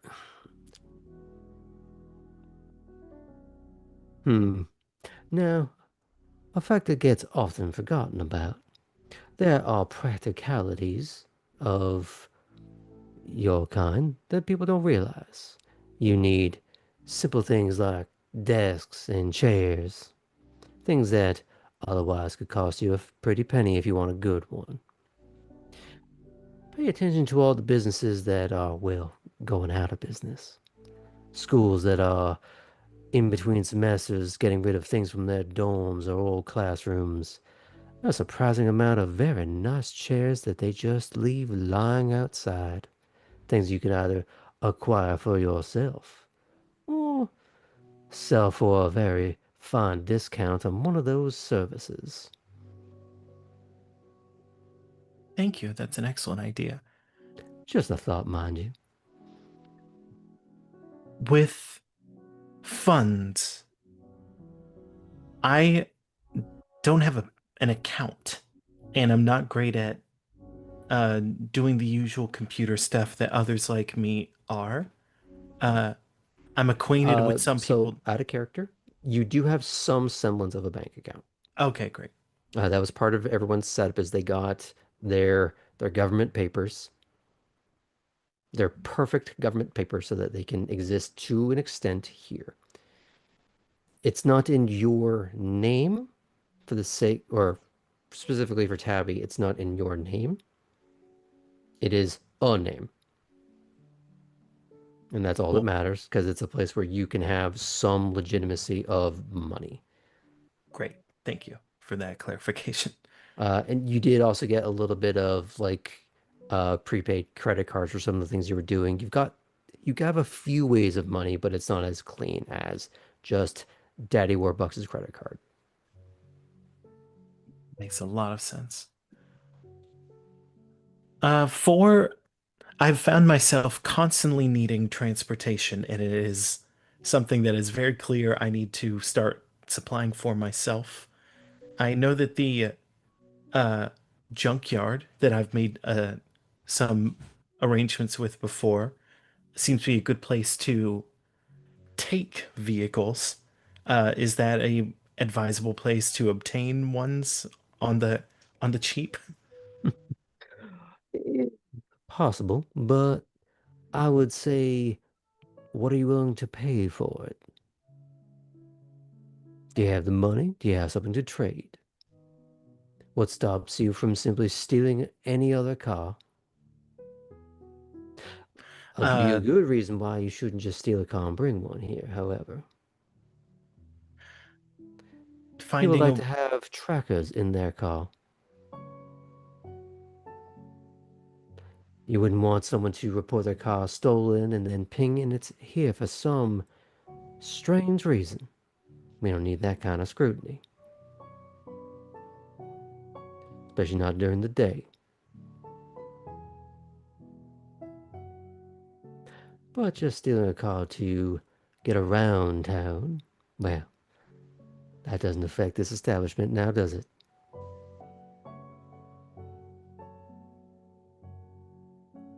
Does Tabby have enough in her account to buy A just a jump, but yeah.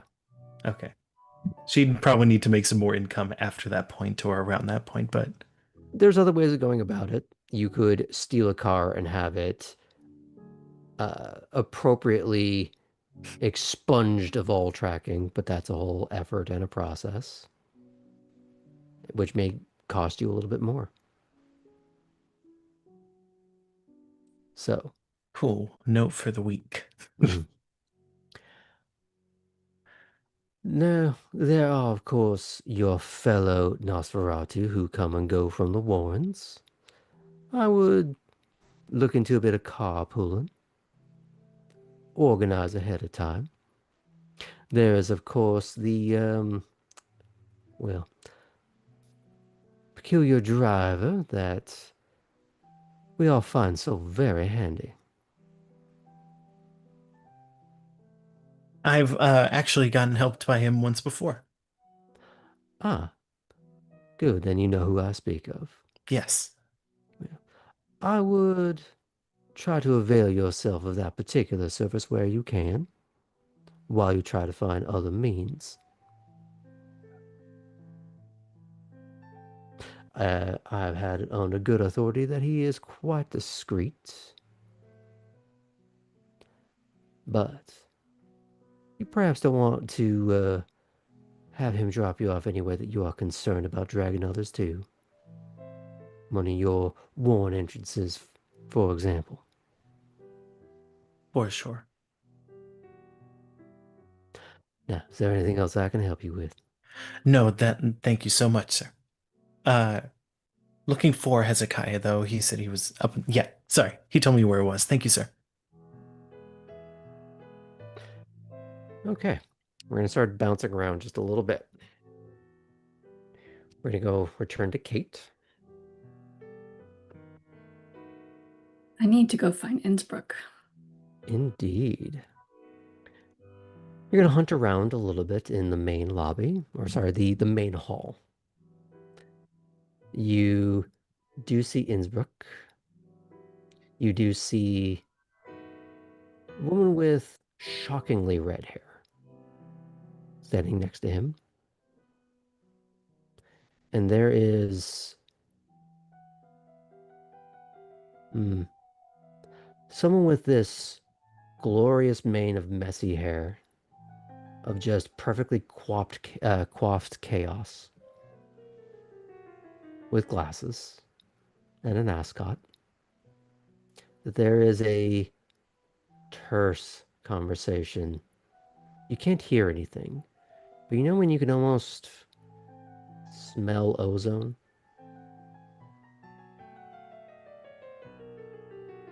There is a palpable tension as you begin to approach, if you approach. I'm not going to go like directly up, but I'm going to approach enough to try to get eye contact with Innsbruck.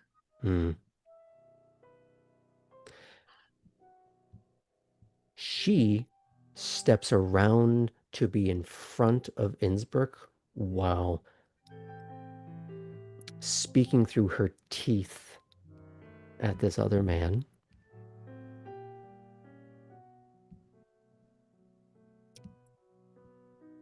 And she does it in such a way that it's just that half step between, or rather, stepping in when Innsbruck is a half step from stepping in. And she's prevented that proximity.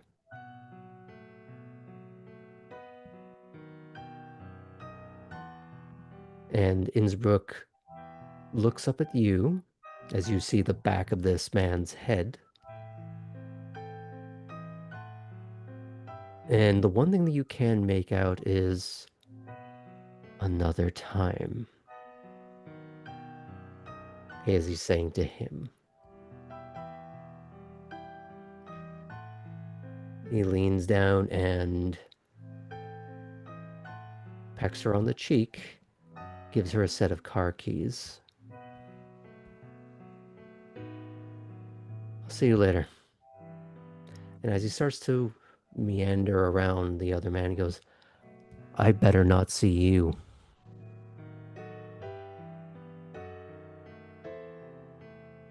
As he walks over to you, and this little trifecta begins to disperse in an uneasy manner. Poppy, I found your new friend.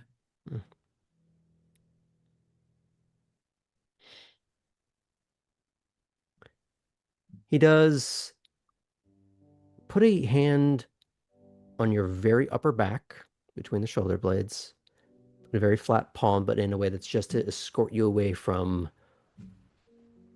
the cool guys don't look at explosions situation going on there, and to get a little bit more semblance of privacy. Friend of yours? What can I do for you tonight, Fulton? I owe you an answer. That you do. I appreciate the chance to learn, but I'm going to have to pass on this opportunity.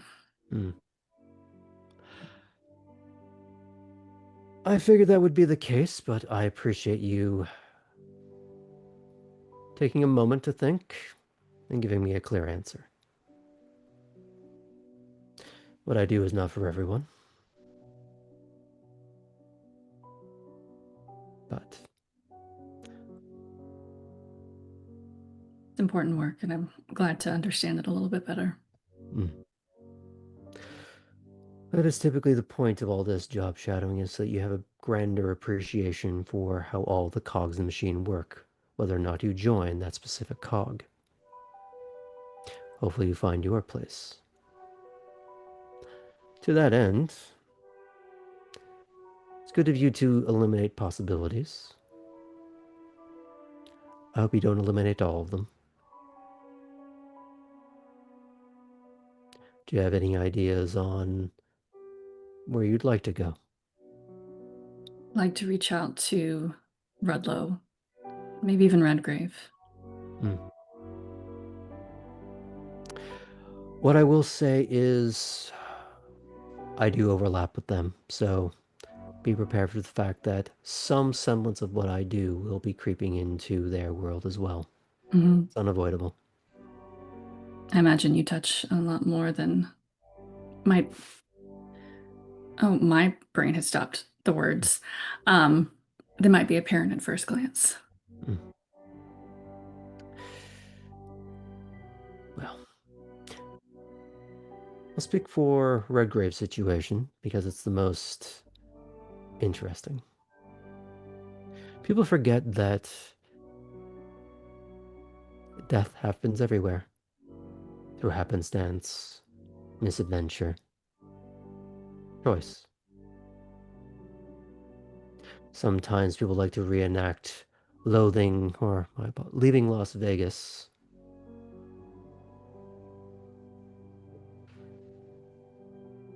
Hotels underreport their deaths. It would affect business. Such things have to be dealt with in a delicate manner. This is a very touristy seaport town. Bad news going around, even as mundane as it would be. Bad for business. Exactly. But you can imagine it comes up. Just remember that. You may not have to have your hand in it directly, but tangential awareness, keep that handy. Thank you for the warning. Thank you for your prompt response. Now, I have things to attend to. Okay, if we bait up from that real quick. Okay. Let's check back in with Ellie.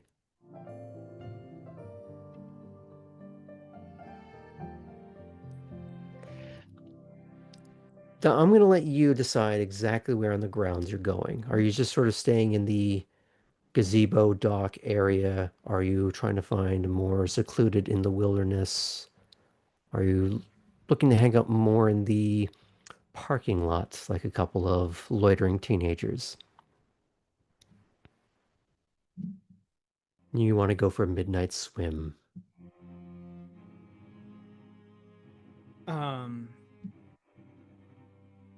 I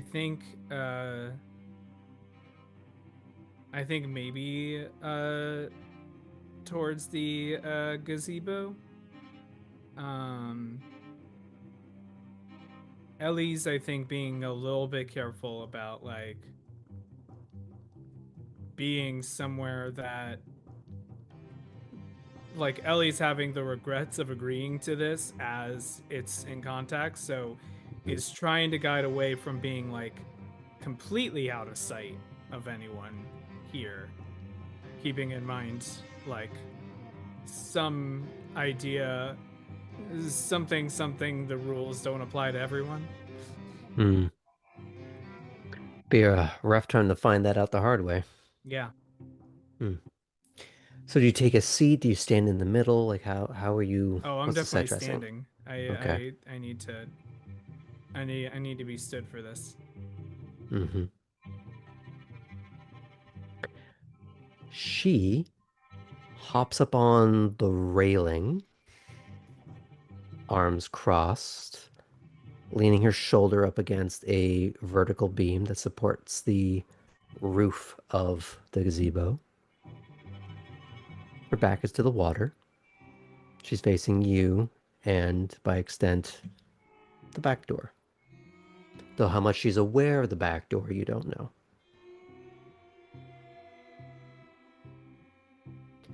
So what happened tonight to put you in such a bitchy mood?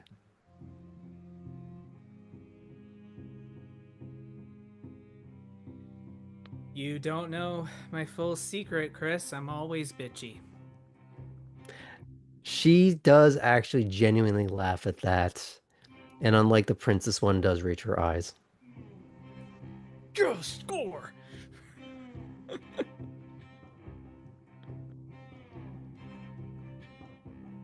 Do you do that, or is that just No, Smuggles? Or that's Smuggles. Okay. Smuggles did that. Just checking.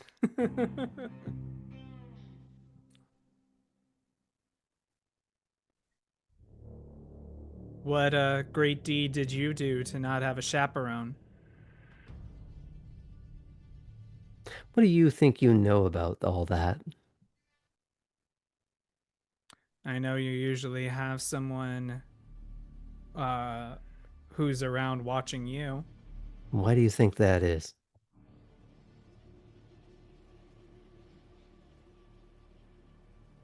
I mean, usually they're watching someone who they don't want fucking things up. You know what? That's at least a little true. Here's the real problem for you. It's because I'm unstable. I make messes. They're not worried about what happens to me. They're worried about what messes I leave behind.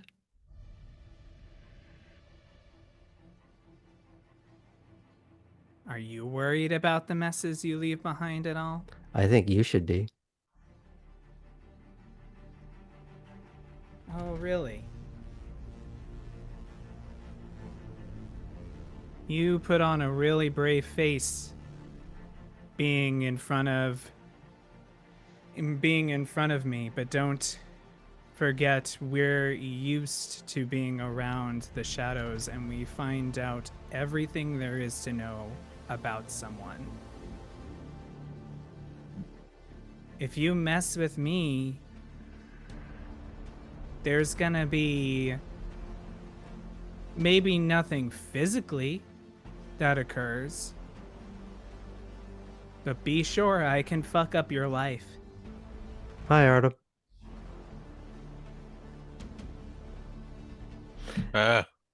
No, you're not actually there. This was to see what Ellie does. Can I do like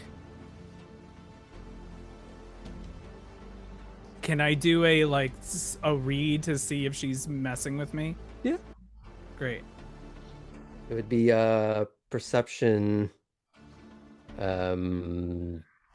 empathy. All right, well. Hey, guess what I have no doubts in? Perception. Yeah, that's the one. Mm-hmm. So you have no dots in that? I have 0 dots in empathy. Okay, so it's at a higher difficulty. Yeah. I'm going to use a willpower. Mm-hmm. If there's anything I don't want, it's a botch on this. So this is 7.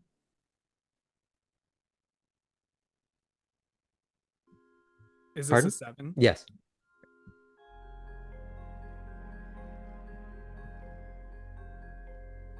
With the willpower, it's 2 successes.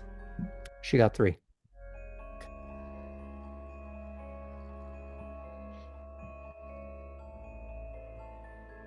So for the sake of argument, you would believe her, but how you react to that is entirely up to you. Yeah. Ellie basically goes, and rolls their eyes and looks behind them, and then looks back at Chris. As you are turning around to face her, she is very much in your personal space. So you do need Arden to protect you. You need him to protect you. I wouldn't be so sure about that, princess. I've dealt with others like you before. There's a reason I'm not allowed back in St. Louis. That sounded less like a threat and more like just a trail of your fuck-ups. We both leave messes, Chris.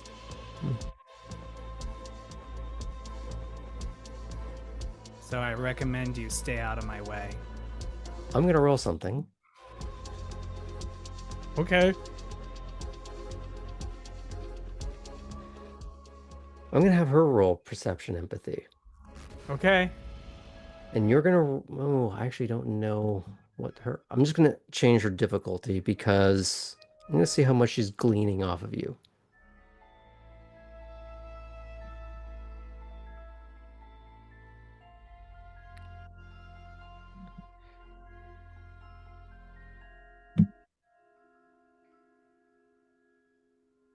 She rolled a fair amount of successes.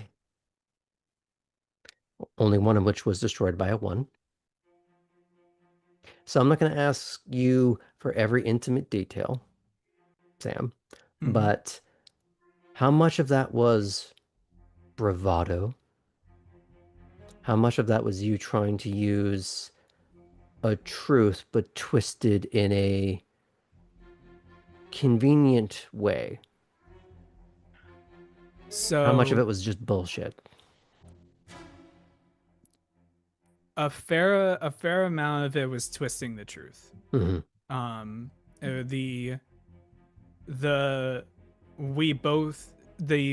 There's a reason I'm not allowed in St. Louis anymore, and we both leave messes behind is very true.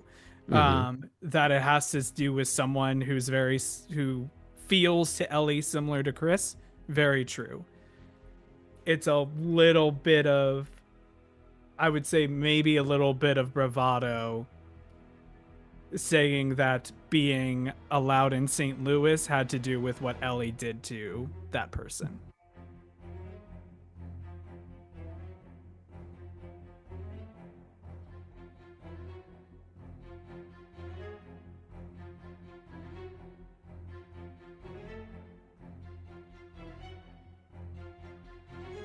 She's going to blink back for just a moment.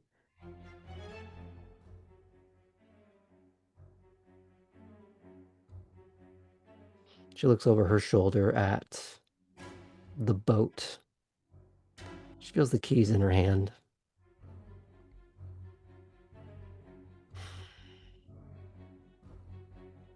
She looks at Ellie, and there's still that royal behind the eyes. But the tempest is being contained a little bit. I'm going to have you roll perception empathy again. I won't change the difficulty. Actually, I'll lower it to a 6 because you're paying him a little more attention, I'm assuming. Okay. 1 success. Okay.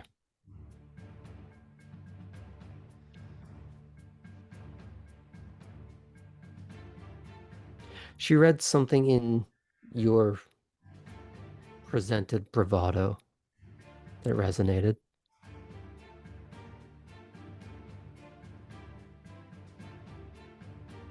And she goes to lean back against that same railing with her arms crossed. And there's a slow roll and flex of her wrist as if she's trying to put some nervous energy to ebb out that way. And she looks at you.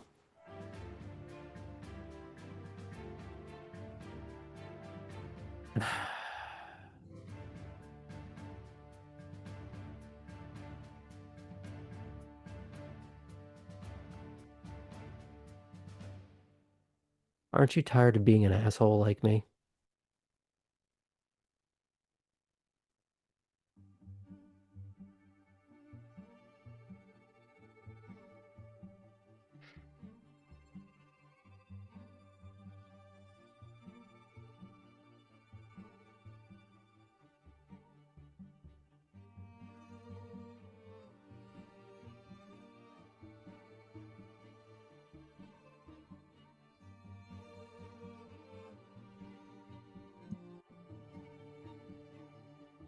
I'm tired of people constantly letting me down.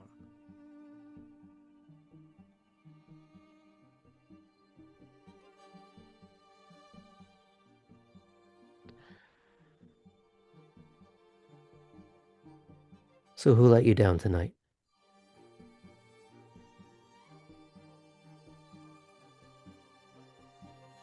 The list is too long, Chris. I'm sure the list is long for you, too. I'm just hoping that people don't get in my way when I am dealing with the problems.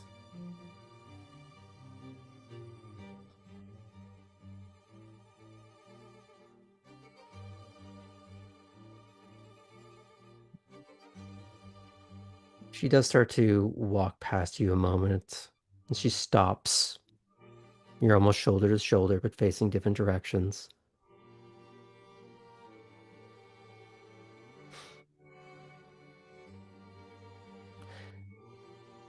Ellie, we are the problem. And she starts to walk away.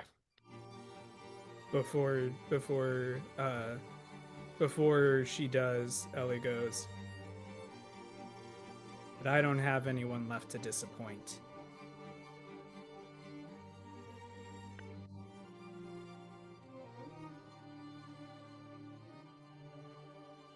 She does stop for a moment.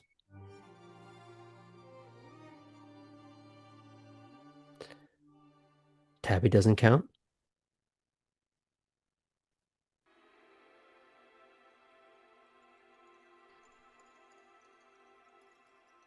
And she heads inside.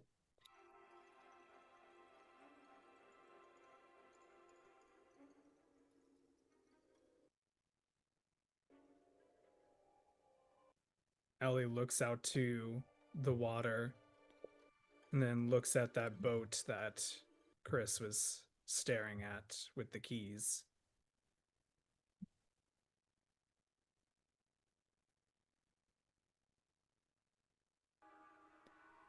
And then Ellie is going to look for some private location actually outside where they can scream their lungs out.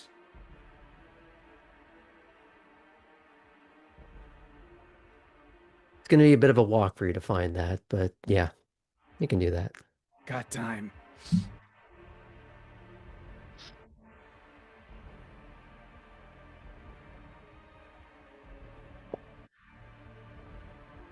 Let's check back in with Cora.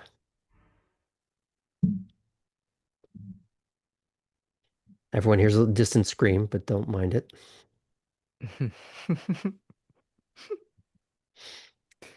But she doesn't pull you aside to anywhere private.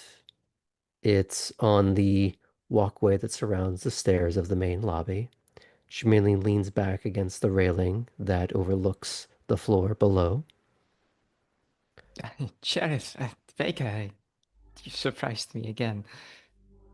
I have that effect on people.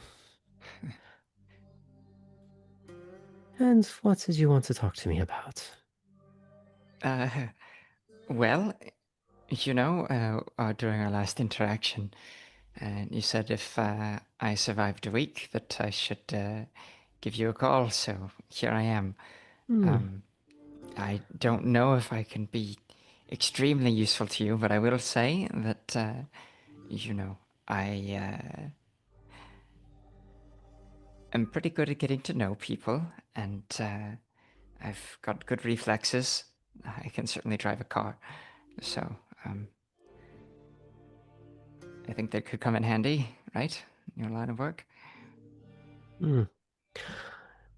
You're also an inexperienced liability. Sure, but everybody starts somewhere. Hmm. Yes, but that is usually before they are working for me. So you have to convince me.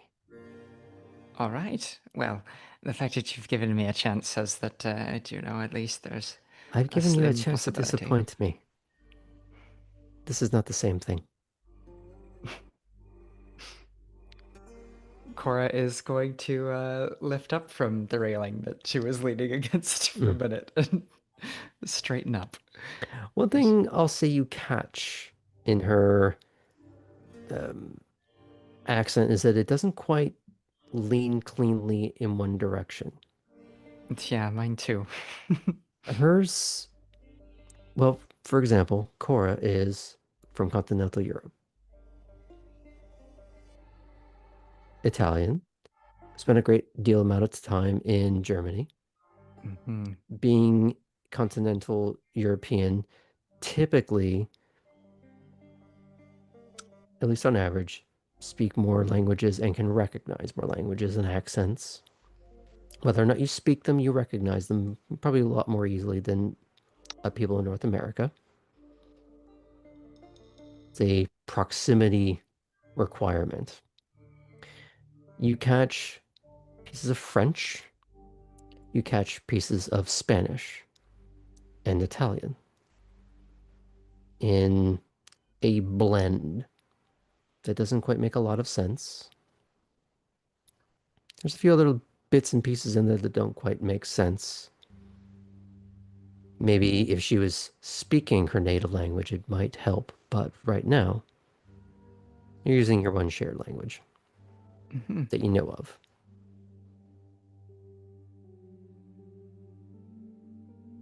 Your your accent bounds about a little bit, sort of like mine, but probably different places. A lot of Romance languages, I think.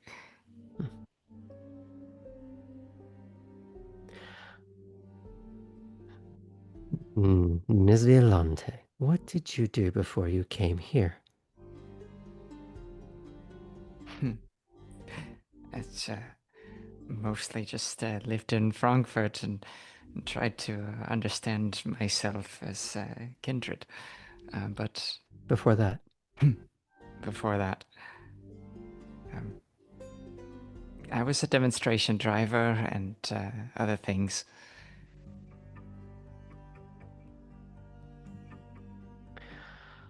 So, no relevant experience. I wouldn't say it's completely irrelevant. I had to do a lot of fact finding, and I had to understand the way people were thinking. So I think that's kind of like detective work.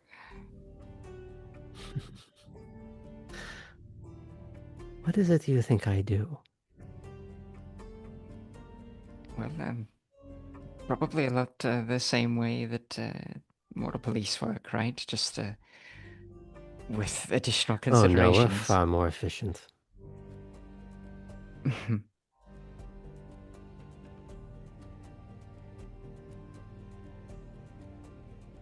Did for the storyteller, did Mhm. Heinrich ever talk much about his job with me, or did we stay off of that topic? Bits and pieces, but a lot of it was the professional distance. I You figured. know a little bit of the patrol aspect, you know a little bit of, yes, there's an investigative aspect, but a lot of it is paying attention and being ready to act. Sure. You know, So, I can use that actually as an Mhm. example. You know, I've been on the other end of an encounter with deputies before, so I was a new face, unrecognized, walking around in the nightlife. So there were some questions, and I stood my ground, but everything worked out in the end. Pulled me out of the crowd from far away.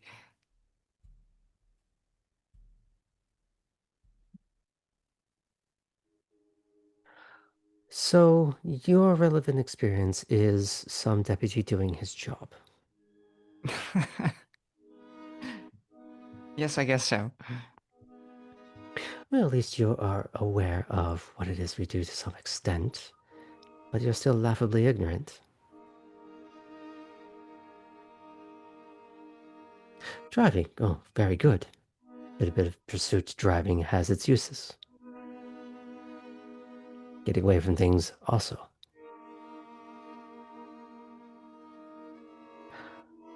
The first night you were here, what did I do in front of all of you? You made an example of Max. Oh, was that his name? I imagine it still is if he got a headstone. I don't think Head is much involved at this point.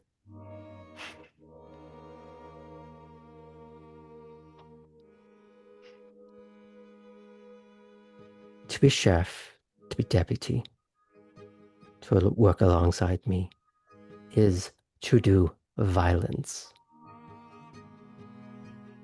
Ruthlessly, efficiently.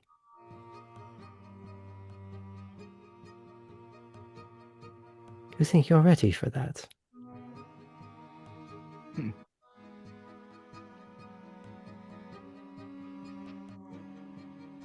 Seeing as I've just started things out, maybe not.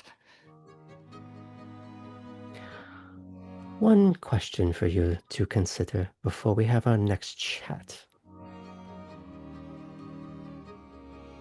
Have you ever killed anyone? This side of the fence or theirs?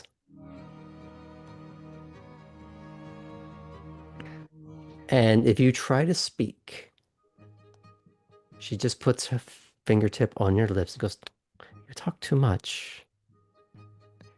So yeah, Think more." She did almost speak.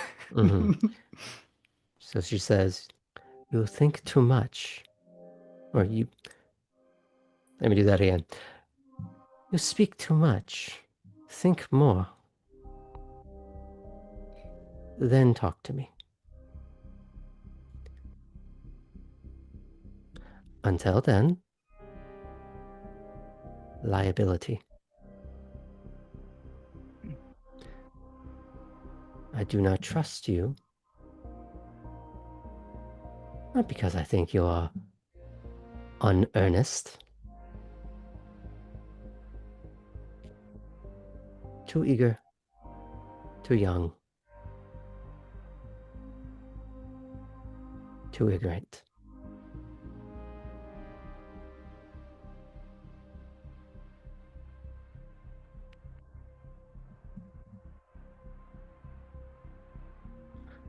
Work on killing someone. Then we'll really have a talk."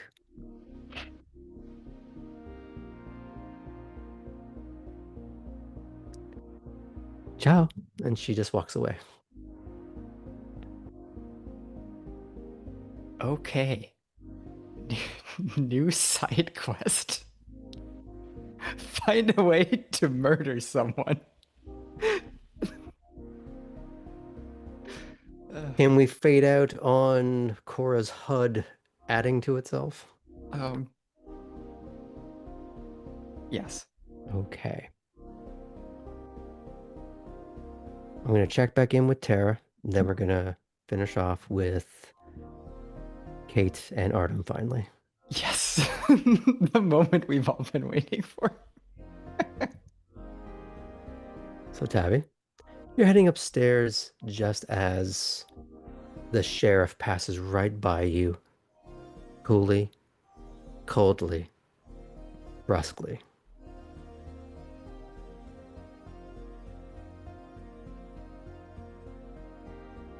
Do you say anything or do you just let that go?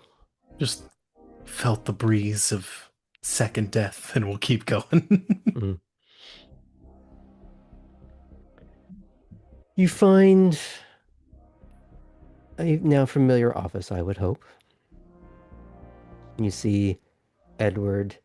The door is open into the office. There are well-organized chaos of stacks of paper and the type of plastics used for making your ID cards, credit cards, and the like. Lila's presumed office is at present locked. As soon as you went into the building, she went to go find something else to do.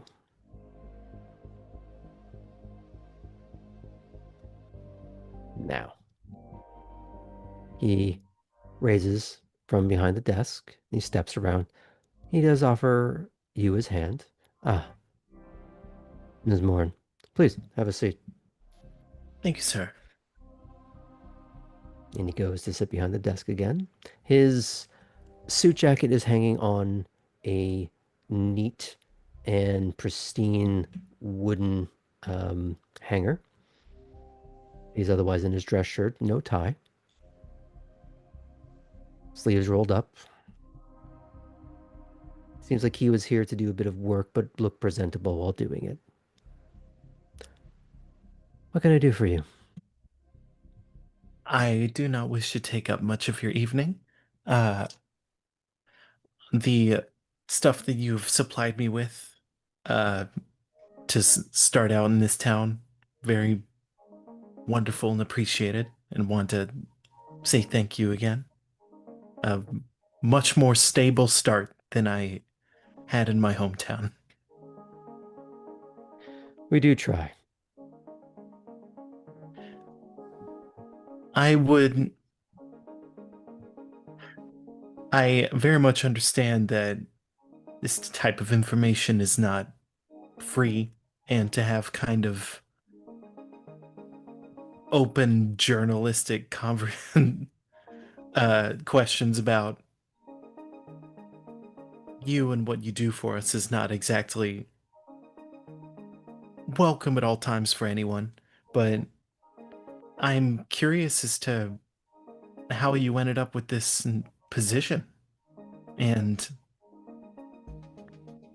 The same way anyone rises to any position of notoriety, being good at their job. makes a lot of sense. Was there someone who had this role before you?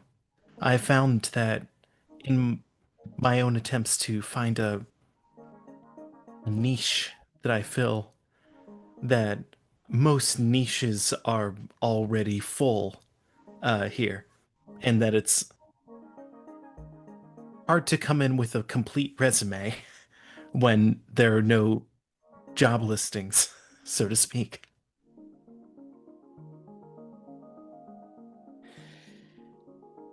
Okay, we're going to cut to the chase. I'm assuming Lila and or Fitz has made you aware of at least a few things that's impending. Yes? He means the heist. Oh, then yes.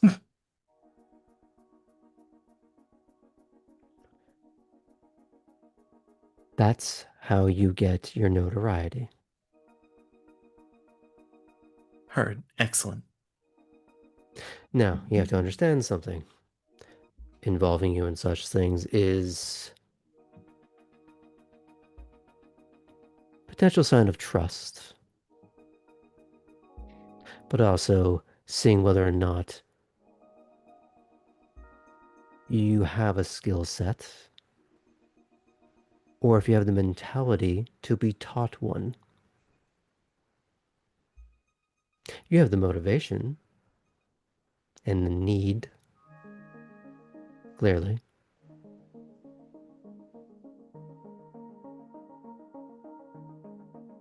So here's the question for you. What do you want for yourself in this city? Don't say to be known so that you can do jobs. That is a means to an end. What are your desired ends? Safety. Good, smart. What else? There's a constant sense of needing to justify myself in the That never search. goes away. Makes sense. A sense of being able to answer when asked what I can offer. I have my own opinions of how to answer those. They're usually shot down with "we have people for that." Mm-hmm. So I guess that falls back under safety and security again. A place. That's what I want. A niche.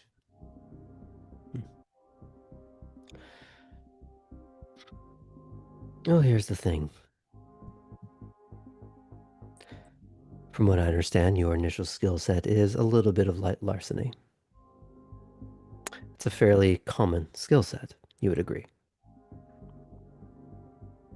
In order to achieve a niche, you have to get better at it. Are you getting better at it?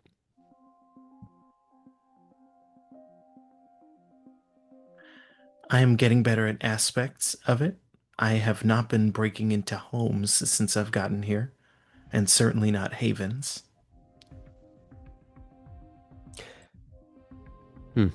I have done a heist, and I am working on lockpicking.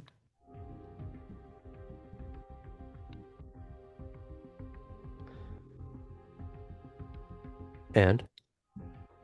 There's been success. There enough to where I'm at least thought after for this upcoming heist. It is hard to. It has not seemed fit to justify practicing larceny when no one else is searching for stuff. How do you through know me. no one is searching? Through me, meaning. I, of course, could try wandering around, breaking into stuff. Certainly, probably fair to try in a small scale with the not the non-kindred, the kine. There we go. Thank you. But certainly not against other kindred, So what because stops you from just going out into the night and trying?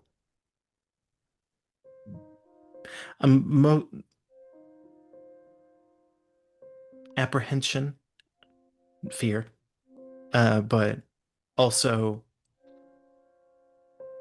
the If you're going to be any transportation's been an good- issue so far. Okay, come back to that. I could pop out of the Warrens and hit somewhere nearby. Very doable, probably from this conversation, worth doing to some degree.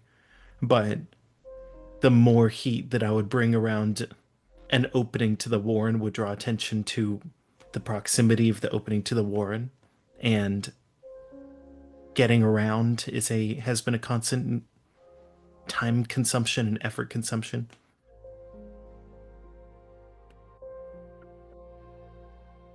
Well, transportation is going to be something you need to figure out. The other things. You're going to have to get over your anxieties. For two reasons. One, you'll never get anywhere if you don't. The only way to do that is by simply doing. Accept the fact they are most likely going to fail. But if you don't attempt anything, you'll never succeed.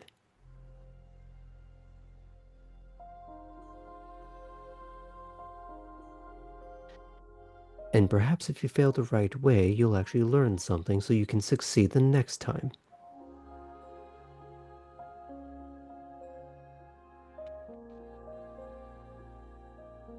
And if you can't get over this little performance anxiety, why should I or anyone else involve you in any job? There's a risk in even telling you that there is one.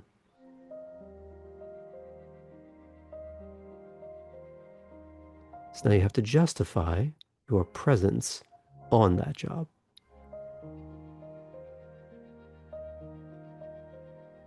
So what's your next steps after you leave here? Tomorrow or as soon as possible, I'm going to get that transportation since it clearly would solve several of these issues. I'm just going to keep working on the skills that I've got and talk less about my anxieties.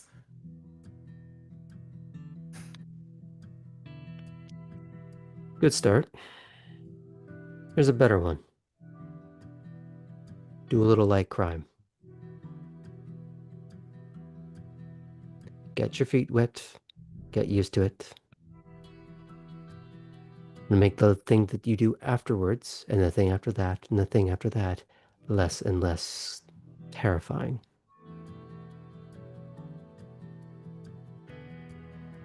You'll never get anywhere if you're not trying to work that muscle.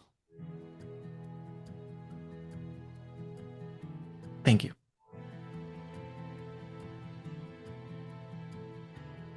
Anything else? I am very prepared to give my all for and succeed on this upcoming heist. And I am ready to prove everything. Well, I hope for your sake that that's true.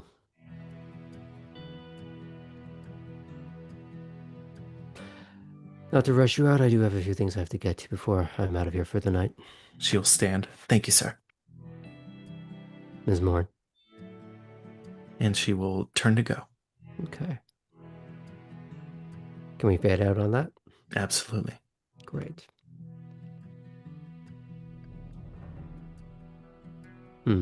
Artem. Yes. You're here to see someone in particular. I am. So I do have one real quick one to do before we get to that, if you wouldn't mind. Sure. Is Jean Corwin around? You have noticed a certain proximity to the prince, so you'd have to look in the main hall. Mm-hmm. And while he is engaged in discussing a few things at the dais, you do see her standing off to the side. Mm-hmm. And she seems to be rather briskly going through her phone, but in a way that is not idle. There is a function behind whatever she's doing. Sure. Approach, I'll ask, you have a moment? She looks over the phone at you. A moment. All you'll need. Name's Artem. We met at the construction area. You seemed like you were in charge of that operation. I just wanted to, I was give you my coordinating. Sure. I see. And to what end? Simply, it's work that I wouldn't mind continuing to do, and if you're coordinating, then perhaps you'd know when more of it was going on. that we were involved in. I think I could find a place for you if that's something you're interested in. There's not a lot of pay in it, of course. It is primarily volunteer work. Of course. So then I have to ask, what's the purpose?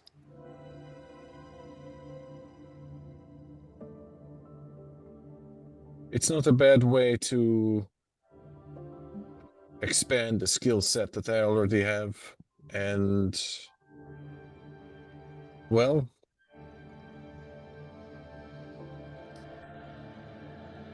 how to explain?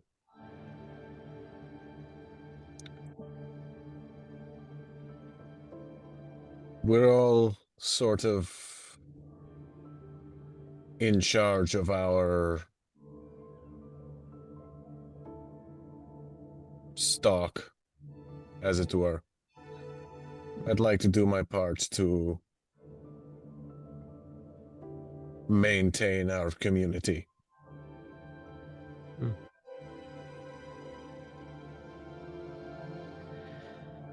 Well, I think that could be arranged. I'll take your number. Artem gives it. Have a good night. And you do get hers in return. Cool. Now, where do the two of you want to meet up for this long-awaited scene?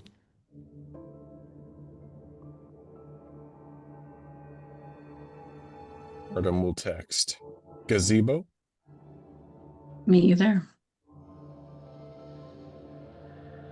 It's the return of the gazebos. Gazebozos.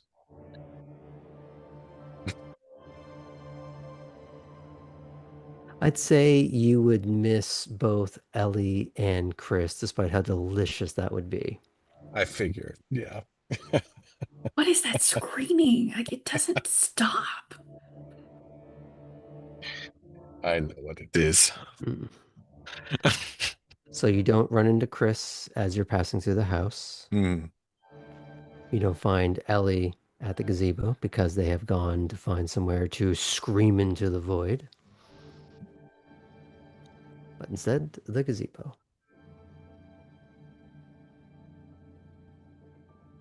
I see Kate would get there first.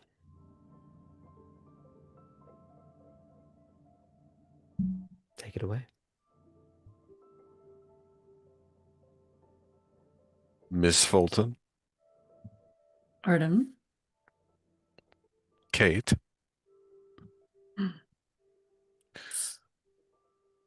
wanted to apologize for my snatching of your phone. I did not realize I was going to see anything important when I did that.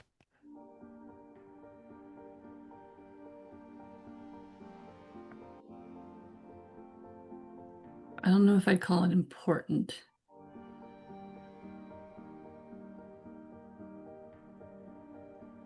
Can I ask which job? I worked with Innsbruck the other night. I thought so.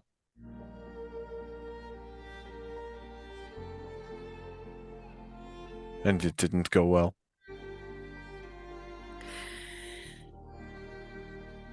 Got the job done. In that aspect, it went well.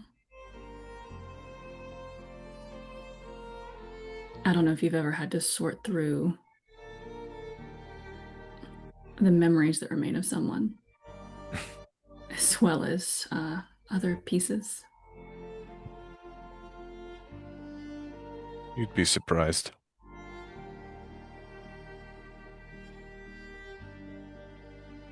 It's not always some illicit, cleanup job, but it's something that people have to do all the time.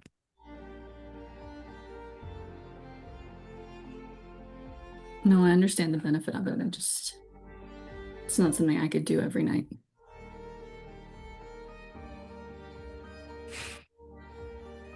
Well,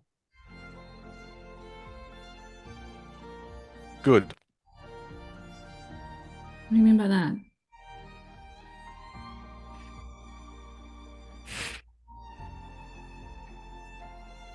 Makes you seem more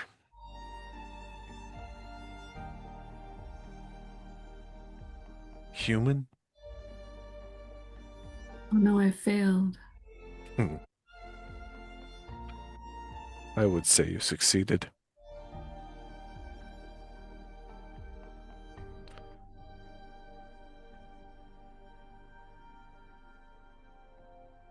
What have you been up to tonight?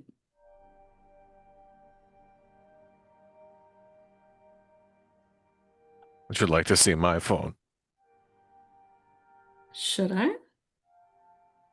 He hands it to her. And what is pulled up on it?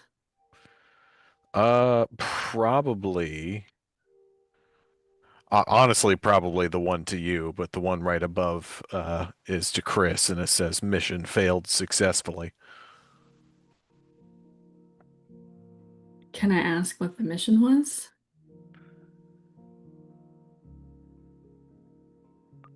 Got a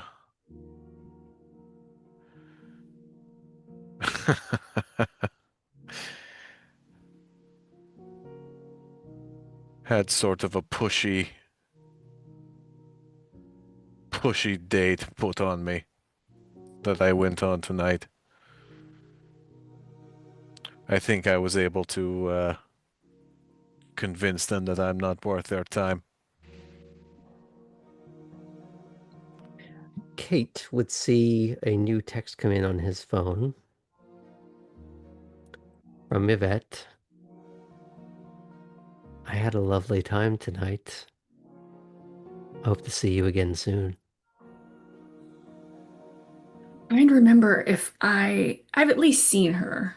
You've seen her, but you wouldn't know I don't the know if name. yeah. And it's not like her picture would pop up. So Yeah. this is just a name on a screen. She didn't right now. put her picture in as something very salacious. Not right now. Well, it looks like she had You a good know time. what? For shits and grins, Oh, God. it is going to be just a really nice mirror selfie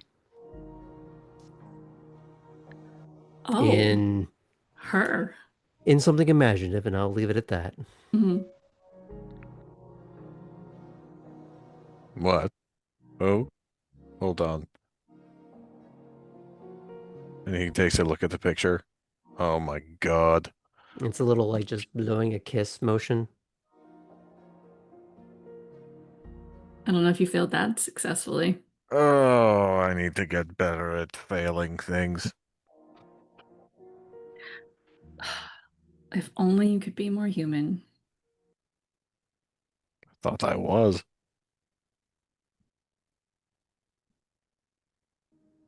She's not your type?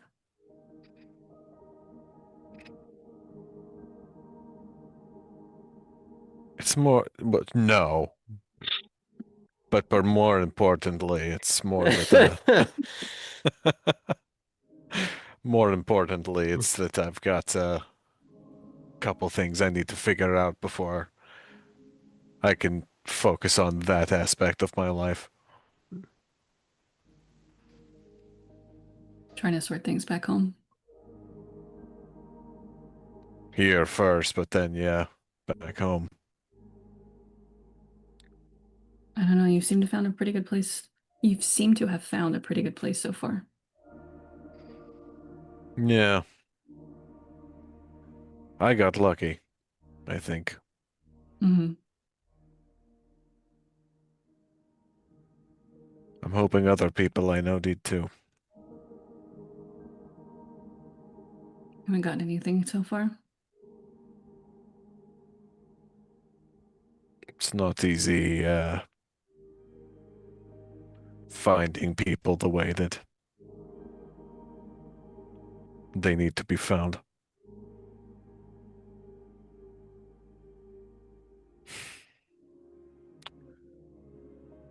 What's your next move?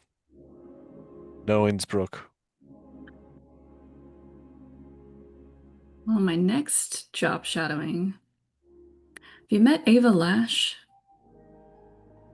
That name means nothing to me. Have you seen the one that likes to walk around in the really tight legs? Probably, yeah. Her. Oh.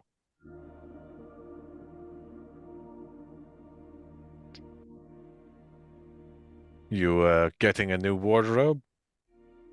I'm learning something from the process.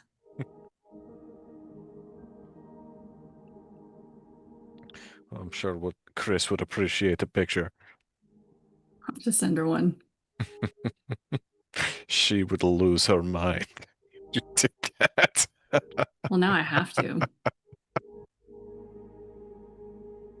Speaking of which, who's holding the phone right now?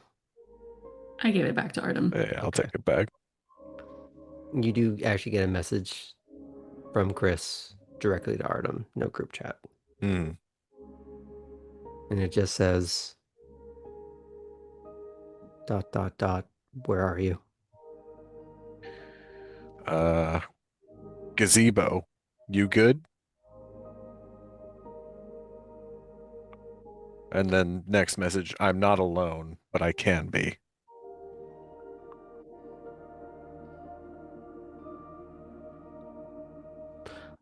There's that initial, the ... of someone sending a response, and then it's gone for a while. Mm-hmm. And then it just says upstairs. Library. I'll text back. Give me 5 or 10. I'll be there. So just above the table, this is not to hurry your scene along. This is a way for you to find your natural exit when you feel like it. Yeah.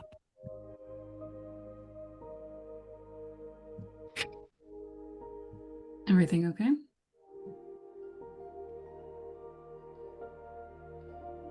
Yeah, she we split off for the night. I think she wants to know how it went.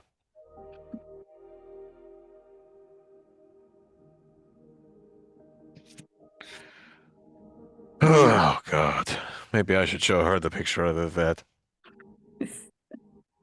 Or maybe I should delete it and pretend it never happened. No, you should definitely show her first. Okay, yeah. No, I'll show her and then I'll delete it. That's what I'll do.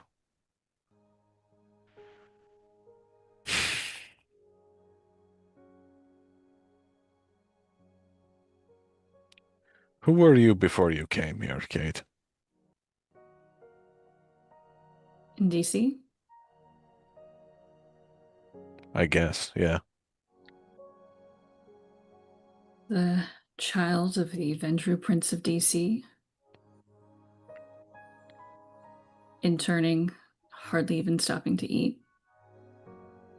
Learning as much as I could. Spent a time either at court or essentially clerking for him. And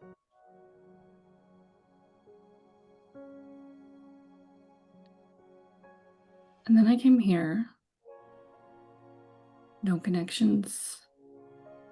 No job. I'm having to figure it all out.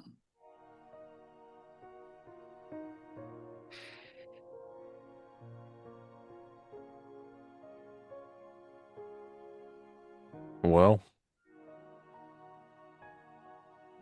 I was nobody.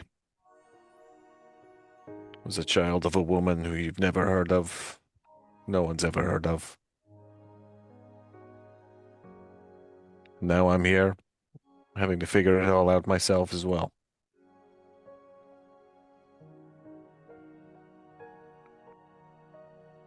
You want to do a little bit of that together? Let me know. Think I'd like that.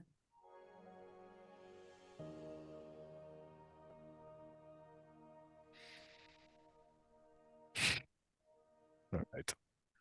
I'm gonna go show Chris this fucking picture. I bet I can hear her laughter from here. Can probably, well, no, I should do this alone, but I'll let you know how it goes. Have a good night, Artem. You as well.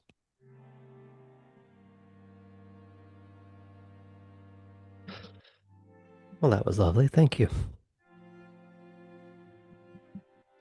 We do have one very, very small scene. Uh-oh. Artem, Oh, God. I'm assuming you go upstairs. Mm-hmm. You go to the library.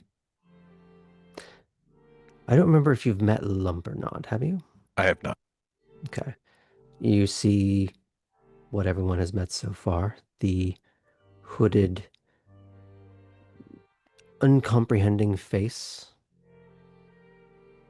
that sags in multitude of directions, sunken pits for eyes.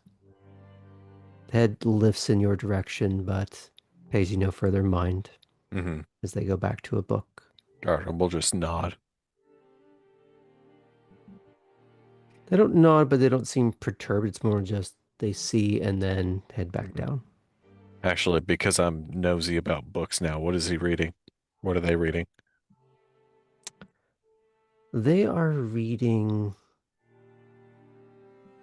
A Tale of Two Cities, and next to them is a notepad where they are scribbling some kind of notes.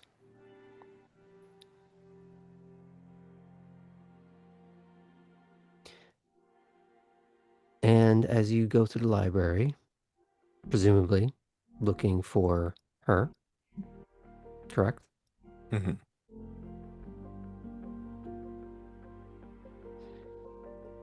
You see her abruptly turn around.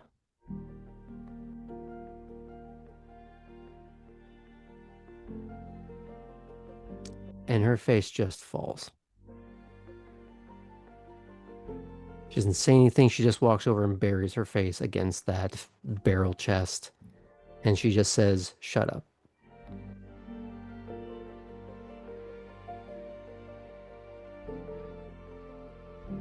Artem will just, if she allows it, give her the embrace. And he won't say a word. You may want to use a different word when talking about hugging in this game about vampires. That is a yes. good point. But on that note, we're going to fade out. We're going to do our little round of chats, little afterthoughts. And because it gives me great delight, we're going to start with Ellie. Because you went through the ringer tonight, and let's get to it.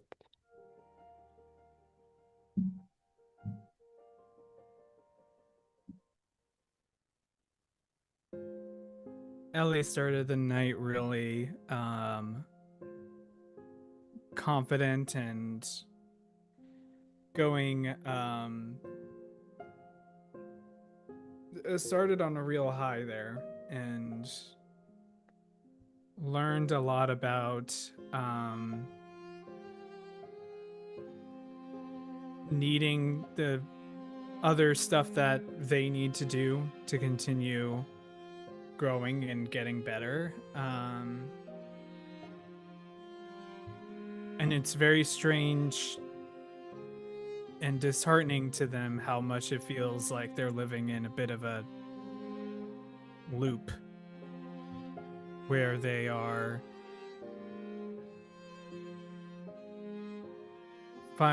get little small victories here and there, and then there's stuff that reminds them continuously of their failures.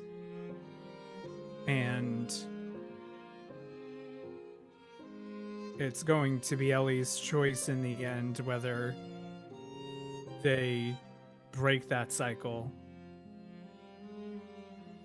or if they need to start looking into another city.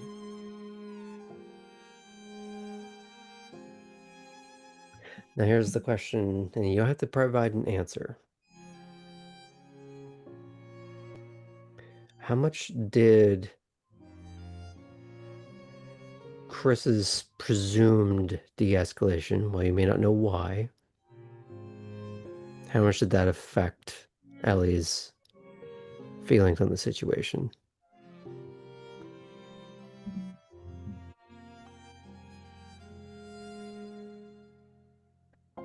It's the first time Ellie's been called out in a way that feels like someone is showing a bit of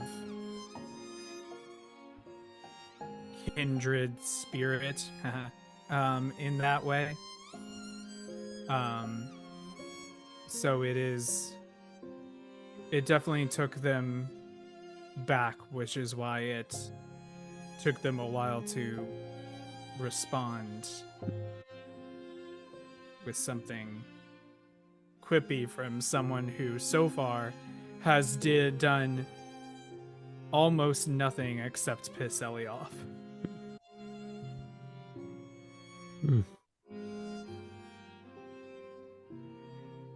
Well, that'll be something to examine later. Mm-hmm. I want to go to our other Nosferatu.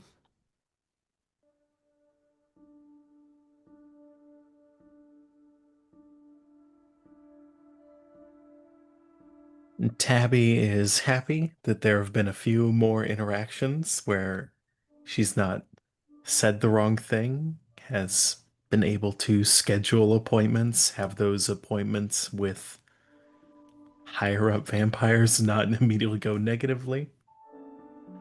Has some courses of action of finding transportation, preparing for the heist, and feels humorously encouraged to just go do crime. I think that'll be a good. She thinks that that'll be a good exercise in general and a way to start to If be it goes more wrong, creative. you have the exercise of cardio. So see, it all balances out. You'll be fine. Exactly. So, pretty good start to the evening. Has I not yet failed any of her goals or caused herself more problems in her pursuits? Well, going back to Ellie's discussion of a loop, maybe you're starting a different one. Is there any other thoughts you'd like to add?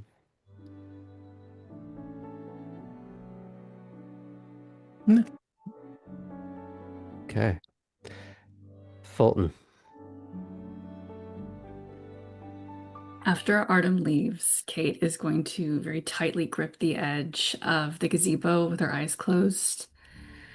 And as she opens her eyes, she lets out a very deep breath, lets go of the edge, and a plate falls.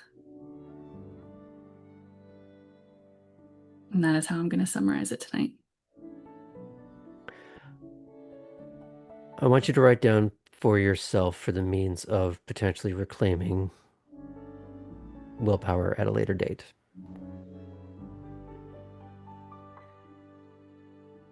Is there anything else you'd like to add? I'm good. Okay. Poppy. Poppy is in her to-do list era, I think.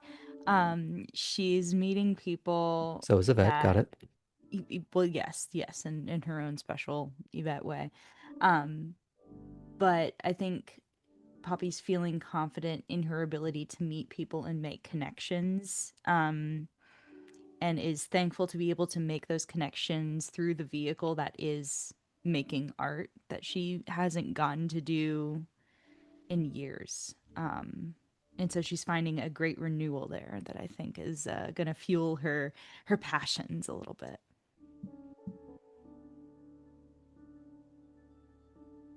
Anything else you would like to add about how she's doing tonight? How she's feeling about conversations? Who she talked to? I mean, I think she she fumbled the ball briefly, but then got back up with Tylene and was very thankful for whatever moment of vulnerability that she gave that had Tylene at least feeling some sort of sympathy or empathy with her. I think she's really proud of how she's developing a relationship with Clarice as well, and that Clarice feels comfortable enough to bring her to court and introduce her to people and let her do it on her own. Like there's something very like a puppet with is no, she doesn't feel like a puppet anymore, basically, in this evening at least. She gets to move her own strings and stuff, so. But potentially getting herself tangled in them. But the difference is by her own decisions. Right. Because there's nothing else. Thank you. Cora. That conversation probably didn't go the way Cora hoped for. No, not at all. In fact, I think Cora will send a message to the group that says, well, I did not kill in that interview. Time to reprofessionalize. Too much time off, I think.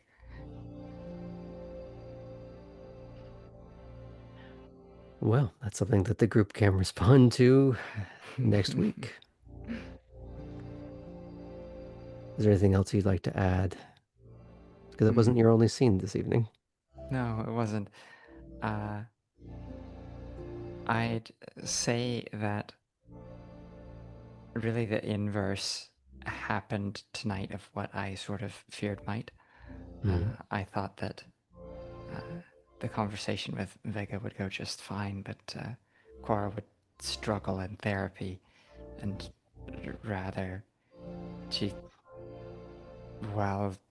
had to kind of work her way through the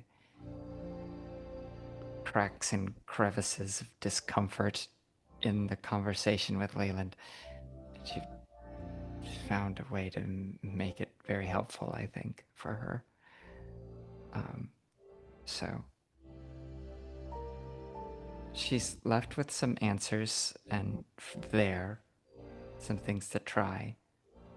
And with Vega, she's left with another exploratory question of why is it that I even want this?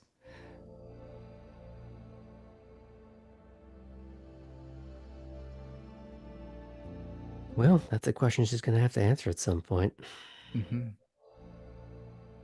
Or at least have a very good lie to tell Vega if she ever pursues that line of reasoning again. Which that could be fun too. For me.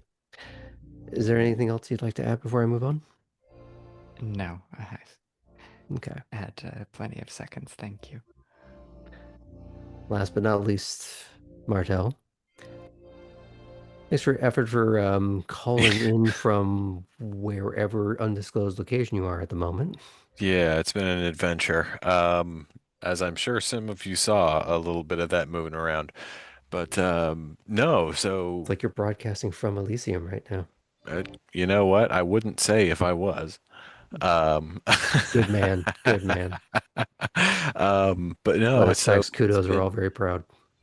You realize we're streaming, right? Like there are tons of normies that are seeing this.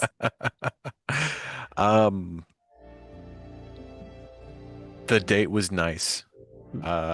He doesn't want to go on another one, so he's gonna have to figure out how to let her down easy in a way that's not gonna turn her into an enemy, because I feel like that's something that could happen. He feels very much like a Camarilla kindred right now. Just the stuff with Julius, the stuff with Atherton. It's just starting to fit in a little bit more, He is learning some things. to a culture that is completely foreign to him, right? Like this is not something that he has ever been prepared for. Not entirely. Well, yes, but a little very different scope. Different scope, and we can get into that later, but Mhm. at least in this context, very foreign to him. Mhm. And also hasn't flexed those muscles in a long time. I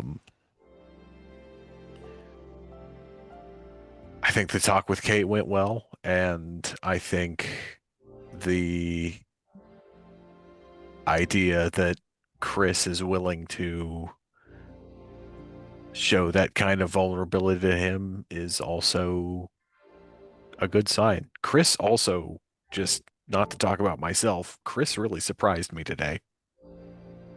It was pretty much what I was expecting up to a point, and then it was like, whoa, who is this person?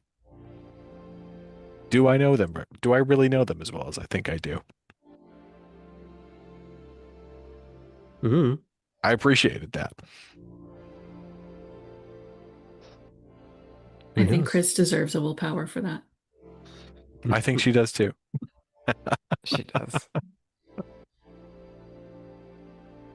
I didn't tear someone's head off in Elysium. Go me. Here's my gold star. Although she did it with intense self-loathing still, so I mean, who knows? Hey, baby steps. One thing at a time, He Cora. also rolls high all the time, so she doesn't need the guaranteed success. She doesn't need to roll high. Everyone rolls low around her. It's the Chris curse. The careers. Instead of kiss curse, it's Chris curse. Mm. Is there anything else you'd like to add?